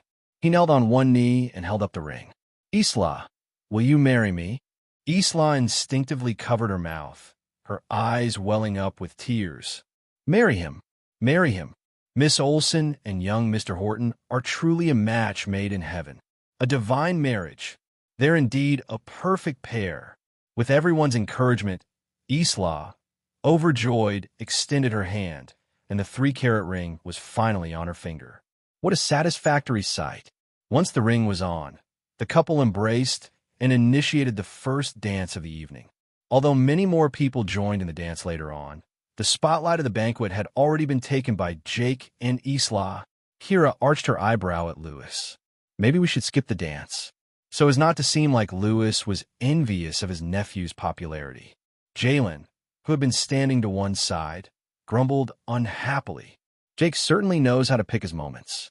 Now, who remembers that you and the Allen family negotiated this cooperation? Everyone will think it's all due to his and his fiancée's efforts. Lewis didn't care about this at all. He took out his vibrating phone and said to Kira, I have to take a call. All right. With Lewis gone, Jalen watched him from behind and confided to Kira. Something about my cousin's behavior toward you seems off. Kira raised her eyebrow. How so? Jalen said. Why does he need to tell you that he's taking a call? Since when did his cousin need to inform others about his activities? Kira didn't think anything of it when her phone vibrated, and she saw a message from Rebecca. Miss Olson, I'm at the banquet too. I couldn't find you in the restroom. Where are you now? I'll come to see you. Kira replied. I'm in the northeast corner. Rebecca said, Okay, be right there. When Kira put down her phone, she realized that the first dance was over. Jake and Isla walked over from the dance floor, once again surrounded by a crowd of congratulations. At that point, someone came over. It was Jake's sidekick, Arian O'Neill, who was feeling smug. He said to Kira, I know you're a drive south, but what does that matter? You're just a researcher. Can you compare to young Mr. Horton's fiancée? She has connections in Clance. In this circle, it's all about who you know. Kira didn't know what to say. She completely ignored Arian. Looking into the distance, she saw Mrs. Allen pushing Rebecca out and met Mr. Allen and Frankie Allen. The four seemed to talk about something, and Rebecca looked a bit emotional. She was a little worried and prepared to go over check. But she didn't expect that the moment she stepped forward, Isla, who just got off stage, stopped her. Kira, are you going to see Mr. Allen? Isla had noticed her earlier, and seeing Kira going to talk to Frankie now, she was a bit nervous and stepped in front of her. She didn't know that Rebecca was also at the banquet. She only knew that she couldn't let Kira talk to Frankie, in case she let slip. Frankie could tell the real from the fake with one phone call. Fortunately, Frankie had just asked for the person to be sent away, which gave her an excuse. As long as they could safely get through today, once the Allen family left, no one could expose her again. As soon as she started talking, Jake turned his head and saw Kira. He was stunned by her appearance. Isla was planning to let him drive Kira away, but seeing Jake infatuated with Kira and not speaking, she clenched her fists in anger. Isla took a deep breath and spoke again. I think this is really inappropriate. Mr. Allen seems to not want to see you. Kira gave her a cold glance. Who do you think you are? You can make decisions for Mr. Allen. Isla lowered her head, looking wronged. She definitely couldn't break her innocent image right now. She particularly missed Poppy at this moment for her accurate and useful advice. Fortunately, Jake finally came back to his senses. He stepped forward, shielding Isla behind him, and said angrily, Kira, how can you speak like that? What do you mean by who is Isla? She is my fiancée. People around them immediately started talking. Yes, Miss Olsen is like half the hostess. Among all the female guests here today, her status should be the highest. Who is this person? She dares to speak to Miss Olsen like that. Doesn't she understand the saying, when in Rome, do as the Romans do? I seem to see Mr. Horton talking to her just now. Could she be the lady brought by Mr. Horton? She's just some woman, not Mrs. Horton. How could she possibly surpass Miss Isla's esteemed status? Kira frowned, too lazy to listen to them speak further. She maneuvered around them and prepared to leave. But Isla took a step forward and grabbed her hand. Kira, it's a celebration today. There seems to be some misunderstanding between you and Mr. Allen. Don't bother him. You man disturbed the cooperation between the Horton group and the Allen family. Kira shook off Isla's hand. None of your business. She didn't use much force, but Isla's eyes flashed, and she intentionally took a step back and fell. Jake immediately glared at Kira. Kira, how could you hit her? Apologize to Isla now. Isla was his fiancée, and in such a setting, he felt embarrassed. Kira looked amusingly at Isla and said, I didn't hit her. I saw it. And you're still trying to deny it? So many people are watching. Jake took a deep breath. Kira, do you think you can do whatever you want just because my uncle and grandmother spoil you? This is the Horton group, not your home. You can't cause a scene here. You need to apologize to Isla today and leave immediately. Don't upset Mr. Allen. There were a lot of implications hidden in those words. Arian purposefully asked, Young Mr. Horton, what's going on? Does Mr. Allen dislike her? What? Kira also wanted to know why, so she didn't refute but looked directly at Jake. Jake chuckled. Of course, it's because when she was at the hospital, before he could finish speaking, his arm was grabbed by Isla. When Jake looked at her, Isla shook her head slightly and sighed. Kira was impulsive and offended Mr. Allen, but the exact reason is personal and shouldn't be discussed. Jake thought Isla was talking about Rebecca's issues, which definitely weren't glorious and weren't suitable for public discussion. Isla continued, Jake, it was just that Kira used a little too much force when she pushed me, but she didn't do it on purpose. I don't need her to apologize. Jake frowned. Isla, you're just too kind. He glared at Kira. Isla has dropped the issue without blaming you. Get out of here now. If you don't leave, I'll call security. Isla quickly said, Kira, Mr. Allen said earlier that he didn't want to see you here. For the sake of the Horton group, it's better for you to leave. The conversations between the two triggered the surrounding people. The Allen family is the guest today, after all. We should definitely put their preferences first. This young lady should hurry up and leave. Exactly. Hurry up and leave. Don't embarrass yourself here. She looks quite pretty, but how thick-skinned is she? Jalen, listening to these words, immediately stepped in front of Kira and shouted in anger, Miss Olsen was invited by Mr. Horton. I like to see who dares to drive her away. With his words, the crowd became silent. I dare. Jake stepped forward and stood in front of Jalen. I've made my decision. I'll kick out this person today. Even if my uncle blames me, I'll still kick her out to avoid hindering our cooperation with the Allen family. As soon as he said this, the surrounding crowd echoed. Young Mr. Horton is so decisive. Beauty is indeed a disaster. There is discord between Mr. Horton and Mr. Allen. Does the woman beside him not know how to absorb tensions? She's even adding fuel to the fire. Marry an understanding woman. Look at her, and then look at Miss Olson, who is so knowledgeable and understanding, and most importantly, she can handle the relationship with the Allen family. She's a virtuous helper indeed. 2-2. The raised voices of the argument attracted the attention of the entire banquet hall. Rebecca, who had just met with Frankie and Mr. Allen and was annoyed because she was told by Frankie not to have too much contact with Kira, noticed a commotion over here. She didn't want to join, but she suddenly noticed something. Isn't that the northeast corner? Mr. Allen replied, yes. Rebecca was worried. Let's go and see if something happened to Miss Olson.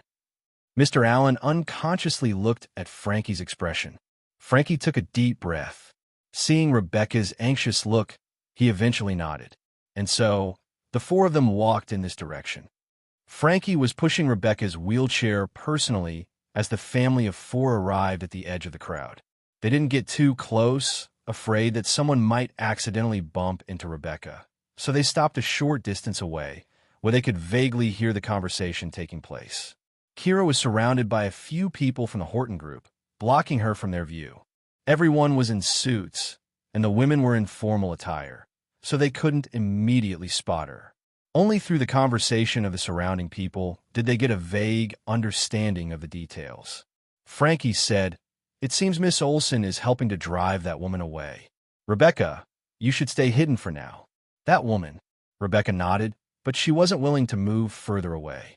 She said to Frankie, "Brother, go and see what's happening quickly. That woman is very fierce. Don't let Miss Olson get bullied.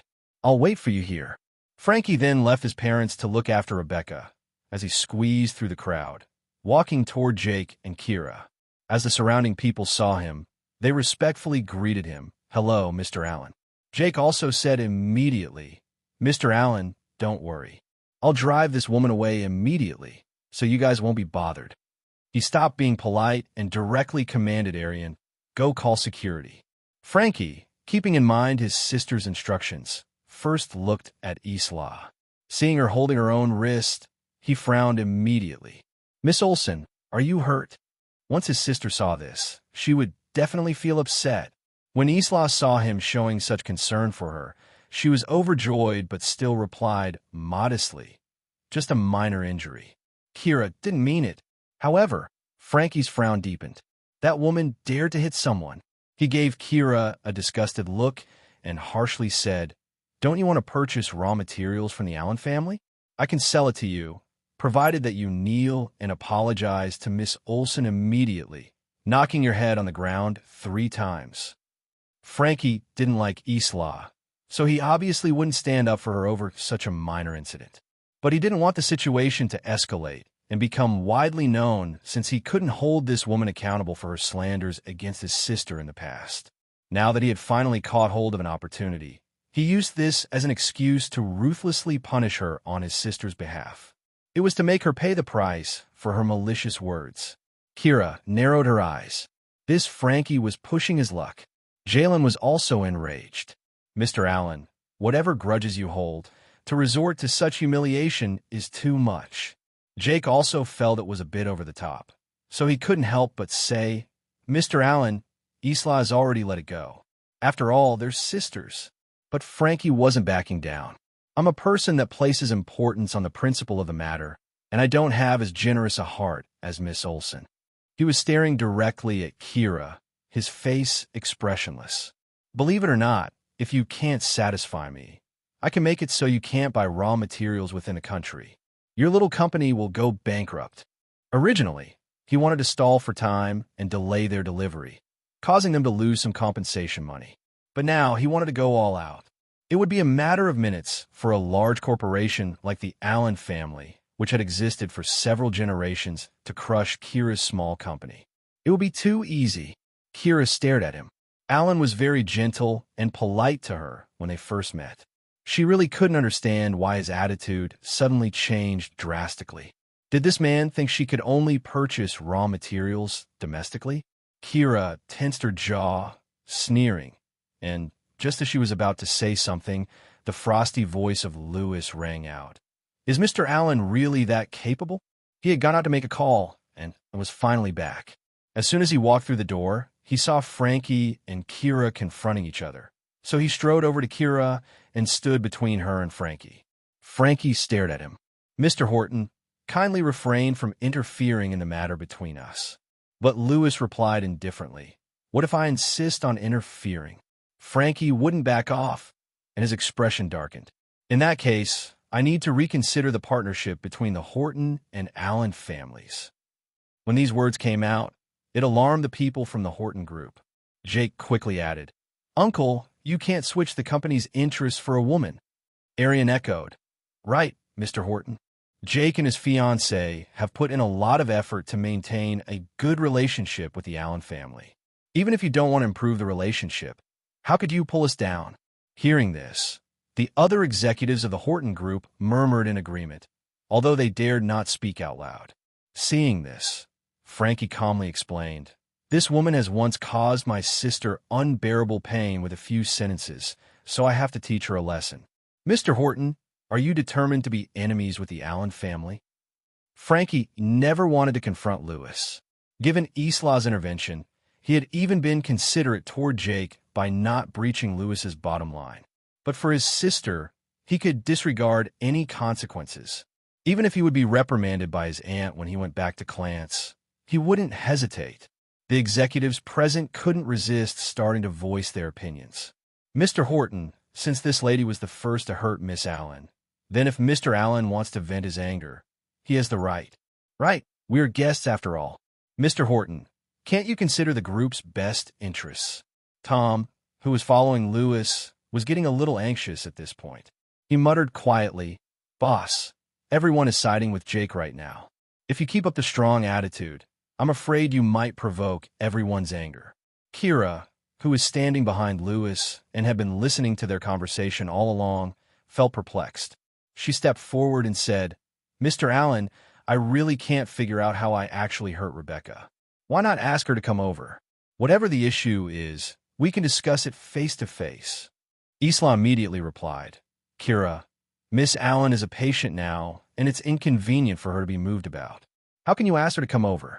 Isn't this just making things difficult for Mr. Allen? However, Lewis responded steadily. Indeed, we should invite Miss Allen over to clarify the issue. Frankie frowned. She's not very comfortable. His sister didn't want to face this woman who had bullied her. But just as he finished speaking, his father's voice echoed from the crowd. Frankie, let your sister spell out to avoid misunderstanding. They may think we, the Allen family, are bullying people. With that, he pushed Rebecca's wheelchair toward them from the back of the crowd. Being watched by so many people, Rebecca tilted her head and seemed a little shy to lift her head. Seeing his sister like this, Frankie was heartbroken. He glared at Lewis. Mr. Horton, after my sister explains the situation, I hope you'll keep your eyes open. You shouldn't blindly protect some societal scum. He squatted down, pointing at Kira. Rebecca, don't be scared. Look at her and tell everyone what this woman has done to you. Isla was completely dumbfounded and stood there in shock. Miss Allen, why was she here? She clenched her fingers in panic, wanting to escape this very moment. Rebecca seemed a bit afraid. The betrayal from her husband and mother-in-law had shattered her confidence. Yet under the gentle guidance of her brother's voice, she looked up and followed Frankie's pointing finger. She thought she would see that detestable woman, but she saw the cold face of her life-saver instead. For a moment, she was dumbfounded. Kira looked at her. Rebecca, I must have offended you somehow, or perhaps said something wrong, which made you hate me so much. Rebecca was dumbfounded. She waved her hands in confusion. No, Frankie comforted her. Rebecca, don't be afraid. You can speak up if you have anything to say. As soon as he finished speaking, his father smacked him on his head. Frankie, have you pointed out the wrong person? She's Miss Olson, the young lady who has saved Rebecca. Rebecca nodded immediately. What? Frankie was slightly stunned. He looked at Kira to see her face full of anger. Her clear and cold eyes were watching them. He then looked at Isla. Sure enough, her eyes were flickering and her whole body was trembling. Frankie suddenly realized something. He pointed to Isla, asking Rebecca, "Rebecca, tell me, who is she?" Rebecca looked at Isla and immediately withdrew her gaze. She waved her hand. "Brother, please help me get rid of her. I don't want to see her." Her attitude needed no more explanation. Frankie's face changed drastically, and he exclaimed, "So, Kira is the person who saved you, and Isla is the evil woman who didn't help you and added insult to injury?" Rebecca nodded immediately. The conversation between the two clearly reached the ears of all the onlookers. Everyone understood what was going on and immediately looked at Isla and Jake in shock. Jake widened his eyes and turned his head to Isla in disbelief, only to see her face turn pale, completely colorless. The whole scene fell silent for a while, and those executives who had just accused Kira and Lewis were now silent as scared chickens. A cold and deep voice suddenly rang out. "Mr. Allen, who exactly fails to see people for who they are?" Lewis was indifferent and sarcastic. "You should go to the hospital to get your eyes checked." Frankie's mouth moved, and he dared not say anything. Jalen also mocked him. "In the future, we can't do kind things like helping people, lest someone gets fooled and will be cut off from resources. By the way, Mr. Allen, you just said that you would make sure Miss Olson wouldn't get any supply in the country. Is this the Allen family's attitude toward their benefactors?" Frankie immediately looked at Kira with a sincere, apologetic look on his face. He had been displeased with Isla because she had made various demands on him, but the real Miss Olson had never asked for any reward for her help. He said, "Miss Olson, I was blind. I'll make sure that your raw materials are delivered as promised." "Right. Good." The anger on Kira's face had disappeared. When she saw the truth, she even felt a bit dumbfounded. She hadn't expected Isla to be shameless enough to steal credit. She wasn't all that angry either. Frankie had just been fooled, but it showed that he wasn't all that clever or had good judgment. It would be better to work with him less in the future. After Frankie apologized, he remembered the culprit and immediately looked angrily in the direction where Isla was. He was about to settle accounts with her, but when he looked over, he found that Isla was gone. He frowned and asked in a gloomy tone, "Where is Isla Olson?" "She ran away." Frankie could only glare at Jake. "Young Mr. Horton, I need an explanation for this." Jalen seized the opportunity and said, "Young Mr. Horton, you are too impatient. You have just graduated, and you're eager to establish a foothold in the Horton Group. But we should rely on real skills, right? Why are you always using tactics that aren't above board?" As soon as he said this, the crowd began to discuss. The incident with Drive South was the same. He was promoted to the position of deputy head of the research department by relying on Drive South. But in the end, Drive South turned out to be Mr. Horton's contact. Now I see it. He was planning to get promoted to general manager by the excuse of saving someone's life this time. That's too shameless. It turns out that Isla has always been stealing other people's credit. However, Miss Kira Olson, who is humble and unassuming, has really helped us so much. Mr. Allen must be embarrassed in front of Mr. Horton. He didn't dare to refute when Mr. Horton just said he should go check his eyesight. It'll be easier for them to cooperate in the future. FL2. The surrounding discussions and glances made Jake feel like pins and needles. He explained, "I didn't know what really happened until now. It was all Isla's doing. It has nothing to do with me. I was fooled by her too." Unfortunately, no one would believe him.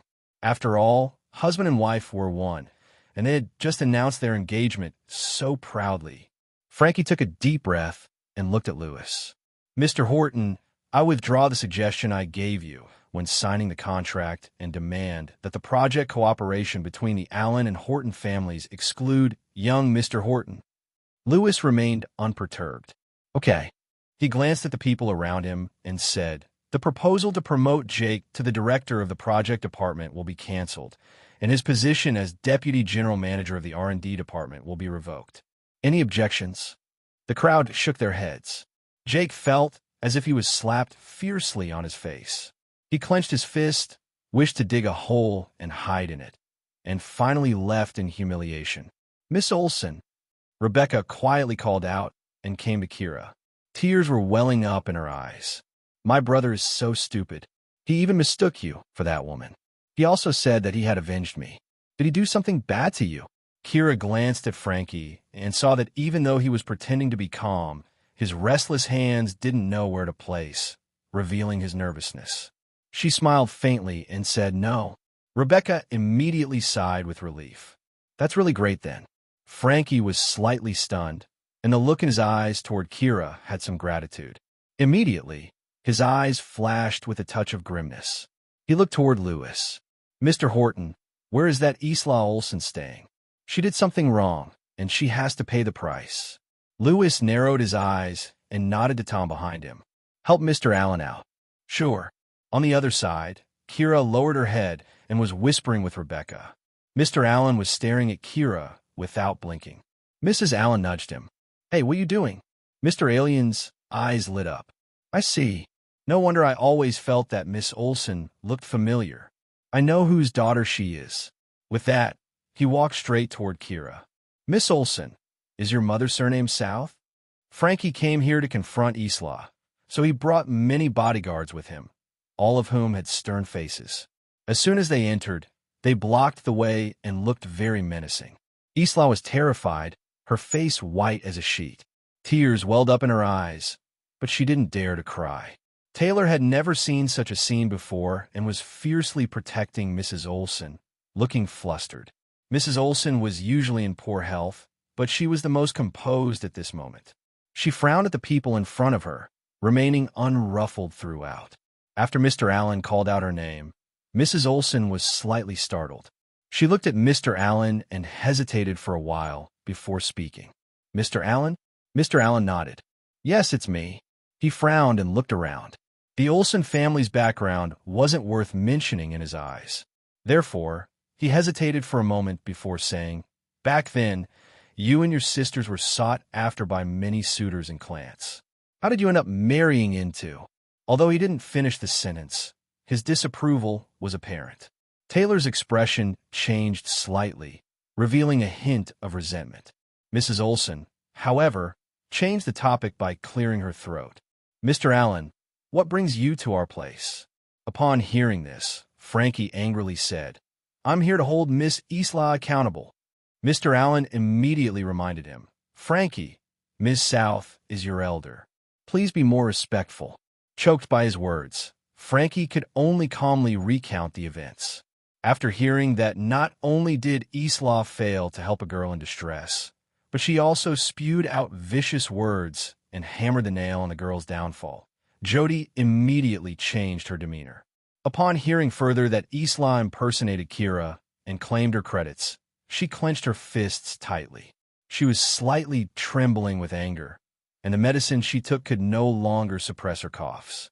She covered her chest and began to cough violently. Taylor quickly held her shoulder and gently patted her back. Surely, don't worry. Don't get upset. Seeing this, Frankie found it inappropriate to say anything else. Mr. Allen also hurriedly said, Miss South, don't worry. Since Isla is your daughter, let's forget this matter, and we won't pursue it. Frankie frowned. Dad. Mr. Allen gave him a stern look. Frankie had to remain silent. With one hand on her chest, Mrs. Olsen looked up at him. Mr. Allen, cough about this matter, cough. I'll punish her accordingly and give you an explanation. Seeing her like this, Mr. Allen repeatedly waved his hands. No, have some rest. My son and I will take our leave. Having said that, he pulled the reluctant Frankie out the door. Before leaving, Frankie glanced at Kira. Seeing her swollen cheeks and her eyes fixed on Mrs. Olsen, he could only leave first as she made no movement. Once in the car, he frowned. Dad, what relationship do you have with Ms. South? Why did you help her so much? You haven't done anything to betray my mother, have you? Mr. Allen slapped him on the head. What nonsense are you spouting? Back then, she did our family a great favor. Only then did Frankie relax. However, Mr. Allen frowned. I always feel like I have forgotten something. Never mind. I don't want to think about it. He then sighed for Jody South. The once famous woman, how did she fall to this state? In the room, everyone was oblivious to their conversation. At this moment, The living room was filled with Mrs. Olson's coughing. Taylor was at a loss for what to do, and his egg-rimmed eyes were full of distress. Shirley, what's wrong with you? How can we stop the coughing? Let's go to the hospital. Kira moved forward, handing Mrs. Olson a cup of water, and picked up her medication from the table. About 2 minutes later, Mrs. Olson's coughing finally subsided. She appeared abnormally flushed and looked at Isla. Neil! Isla couldn't believe it and exclaimed, Mom? I said Neil. Mrs. Olson's emotions ran high, causing her to cough once more. Taylor couldn't help but interject, Shirley, don't be angry. It's not such a big deal. Mrs. Olson said angrily, the most important thing about a person is their character. She first pretended to be Drive South, and now she's stealing Kira's credit. How can I not be angry? Seeing her getting irate and about to cough, Kira quickly said, Ma'am, getting angry is bad for your health. Upon hearing this, Taylor looked directly at her and cursed. You knew Shirley's condition, so why did you bring them here? Do you want to kill her? Kira clenched her fists and said, It wasn't me who brought them here. She was explaining to Mrs. Olson. As for the others, she didn't care at all. Mrs. Olson nodded. I know. You came in ahead of them to send a warning, right? Kira lowered her head, her eyes getting a little teary. Mrs. Olson understood her. She had never been one to give unilaterally. Taylor, however, sneered. Shirley, don't be fooled by her. If she really cared for you, she would have said it was her and her sister who made the phone call together. The Allen family would surely let it go. Mrs. Olson suddenly looked at him. How can you be so shameless in your deeds? We've been too indulgent of Isla, and that's why she turns out this way. Kira looked surprised, shaking her head. No, what's wrong? Mrs. Olson's surname was South. Mr. Allen looked surprised. No? Are you sure you are mistaken? Her eyes, face, and even her expression were identical to a woman he knew. She looked exactly like that woman did when she was young. Kira said, No, I'm not. Mr. Allen frowned, looking disappointed. Well, maybe I'm just imagining things. Kira didn't take it to heart. Mrs. Allen couldn't help but poke Mr. Allen quietly. Who does Miss Olson look like? By the look on your face, is she your old flame? Mr. Allen immediately begged for mercy and replied in a low voice. Easy now. Don't say such things. She's of an older generation. Her surname is South, and her daughter's surname is South too. Upon seeing Miss Olson's face, I thought that the elderly woman was her grandmother. Hearing this, Mrs. Allen realized she had misspoken and said, Your disappointed look led me astray. How can I not overthink it? Mr. Allen said awkwardly, I had seen that elderly woman when I was young. The impression she left was unforgettable. If you had seen her, you would have felt the same. Mrs. Allen was curious. Who is it? Someone from Clance. She used to live in Clance, but who knows where she is now? Mr. Allen waved his hand. I haven't heard from her for years. After getting news about the Olson family from Tom, Frankie came over and said, Dad, I'm going to visit the Olsons. Their daughter deceived and played me. I need to talk to them. Mr. Allen mocked him. Our perceptive Frankie actually got tricked. He looked at Kira and asked, What kind of person do you see Miss Olson as? Should we let Rebecca befriend her? Frankie turned red and didn't reply. Mrs. Allen, however, quietly looked at Louis standing in the distance, sighed softly, and said nothing. The banquet soon came to an end, and people started leaving. Louis personally saw the Allen family off. Frankie had regained his composure. After exchanging a few words with Louis, the group said their goodbyes at the parking lot. Kira also came to say goodbye to Rebecca. Even after getting married and divorced, Rebecca was still clinging to Kira as hand like child. After going back to the hospital, You must come to see me. I am leaving tomorrow. Mrs. Allen was both frustrated and amused. After going back to Clance, you need to go through your treatment. Once you're fully recovered, you can come to see Miss Olson. We can get around so easily nowadays, but you make it sound like it's a matter of life and death. Rebecca was somewhat embarrassed upon hearing this. Kira also couldn't help but smile. As a matter of fact, she quite liked Rebecca. Raised carefully by her family, she was innocent and kind, clearly a happy child who had grown up in a caring environment. It was the kind of life Kira envied the most. Kira lowered her gaze. I'll see you off tomorrow. Only with this promise did Rebecca seem satisfied. She was hoisted into the car by Frankie. Mr. Allen told Mrs. Allen, "You take Rebecca home. I am going to the Olsons." With Frankie, Kira immediately furrowed her eyebrows. The Allens wouldn't be taking Isla's deception lightly, and it was reasonable for them to want to confront the Olsons. She thought for a moment, then decided to speak up. "Uncle Allen, I'll go with you." It wasn't because she wanted to prevent the Allen family from causing trouble for Isla. After all, she too was a victim and didn't feel the need to play the saint. She was more worried about Mrs. Olson's health. Of course, Mr. Allen agreed. Sure. Upon hearing this, Lewis approached Kira and said, "I will drop you off." But before he could continue, Tom reminded him gingerly, "Boss, you have an international conference later." Lewis pursed his lip as if intending to insist. Kira quickly said, "Don't worry about me." Frankie also said, "Just ride with us. It's on the way to the hospital, too." He glanced at Kira, then quickly looked away. Lewis's eyes dimmed as he looked at Kira. She was simply stunning today. He scoffed. "Never mind. Mr. Allen's sight isn't too good. I'm afraid you may not see the road clearly when driving." Frankie was speechless. Even in his calm demeanor, some part of him was indignant. His expression hardened. The Allen family isn't too poor to afford a chauffeur. "Mr. Horton, you must be making fun of me." Lewis was about to retort when Jalen jumped in. "I can take Miss Olson. It's on my way." The relationship between Lewis and the Allens was easing, and Jalen didn't want to worsen it again. All the senior executives of the Horton Group were watching. Lewis nodded, seeming to reluctantly agree. Kira followed Jalen to his car and sat in the back seat. Once the car started, Jalen looked at Lewis through the rearview mirror and then glanced at Kira. He cleared his throat, suddenly asking, "What exactly is your relationship with my cousin?" Kira raised her eyebrows.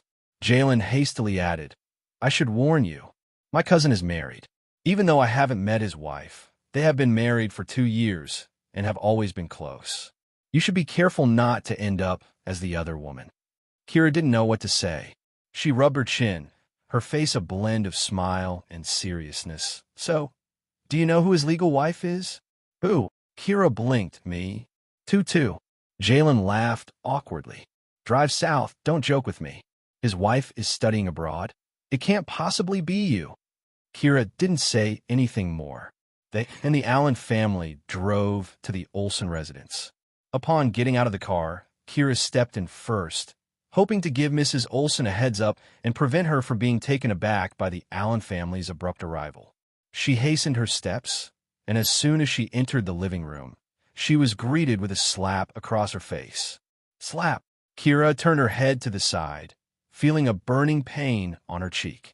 Her mouth was filled with a strong taste of rust as blood trickled down the corner of her mouth. Taylor stood angrily before her. "You ungrateful creature. Why did you steal your sister's credits? Are you jealous of her and want her to be divorced by the Horton family?" Tutu. The surprise in Kira's eyes slowly faded. She licked the blood at the corner of her mouth and swallowed the remaining blood, a cold feeling spreading through her chest. She looked behind Taylor to see Isla sobbing with red eyes on the couch. The gentle and gracious Mrs. Olson came over and seemed just as shocked. "Taylor, what are you doing? How dare you lay hands on Kira, just based on Isla's side of the story?" Taylor replied, "Surely, I don't care about the truth. All I know is that Isla is our daughter. As the Olsons' illegitimate daughter, she should uphold Isla's reputation." Just as he finished his sentence, Mr. Allen, along with his son and bodyguards, barged in. Upon seeing them, Taylor instinctively shielded Mrs. Olson. "Who are you? How dare you barge into our house?" Frankie was about to say something, but was interrupted by Mr. Allen, who exclaimed in surprise, "Jody South? Are you Jody South?" Taylor was speechless. Isla suddenly stood up from the sofa and said, "Turn into what?" She glared at Mrs. Olson and yelled, "I've turned out this way because of your pressure, haven't I? Just ask around. Which family will value an illegitimate child as much as you do? In your heart, am I always inferior to her?" Her tears rolled down. "Since I was little, I've always had to be better than Kira because I was afraid you would like her and not me. This became more pronounced as we grew up. What did I marry Jake for? It was to gain your attention. I wanted you to know that your daughter is the best. Kira Olsen, do you feel proud? Your mom interfered in my parents' marriage, and you took my mom from me. What are you pretending to be upset about? Even after you left the Olsen family, you're still lingering with my mom through Drive South's identity. I worked so hard in college, but I'm still outdone by her. If I hadn't stolen her identity this time, Jake would have called off the engagement. I did all this just to impress you, Mom. After yelling this out, she ran upstairs and slammed her bedroom door shut. Mrs. Olsen stood there in shock. She looked up at the stairs in disbelief. Am I really like that? She felt there was some truth in it, but couldn't point out where she was wrong. Deep down, she truly favored Kira more. She knew it was wrong, but she couldn't control it. Taylor sighed. Surely, Isla is our own daughter, and Kira is an outsider. You really? But he didn't finish his sentence. He glared at Kira. You troublemaker. The years you were gone were so peaceful for us. But the moment you show up, our home is in chaos. From now on, you're not allowed to step foot in the Olsen house anymore. Kira clenched her jaw. When Mrs. Olsen was about to say something, Taylor held her arm. Surely, there should be a line between close relatives and distant ones. Don't confuse yourself. Mrs. Olsen was stunned, feeling a rush of guilt in her heart. Toward Isla and to Kira. Kira felt a heavy weight on her chest. She knew what she had to do and was already used to it. Lowering her eyes, she took a step back. Ma'am, please take care of your health and don't worry about me. Then, she turned around and strode away. Her steps were firm, and her back was straight. But the moment she stepped out of the door, a tear rolled down her cheek. She had never deserved to stand by Mrs. Olsen's side. She raised her hand and gently brushed the corner of her eye to wipe away the tear stain. At that moment, her cell phone rang. It was her uncle, Finley Hill. His voice was weary and panicked. Niece, I'll sell The Secret to you for $5 million. Do you want it? Yes.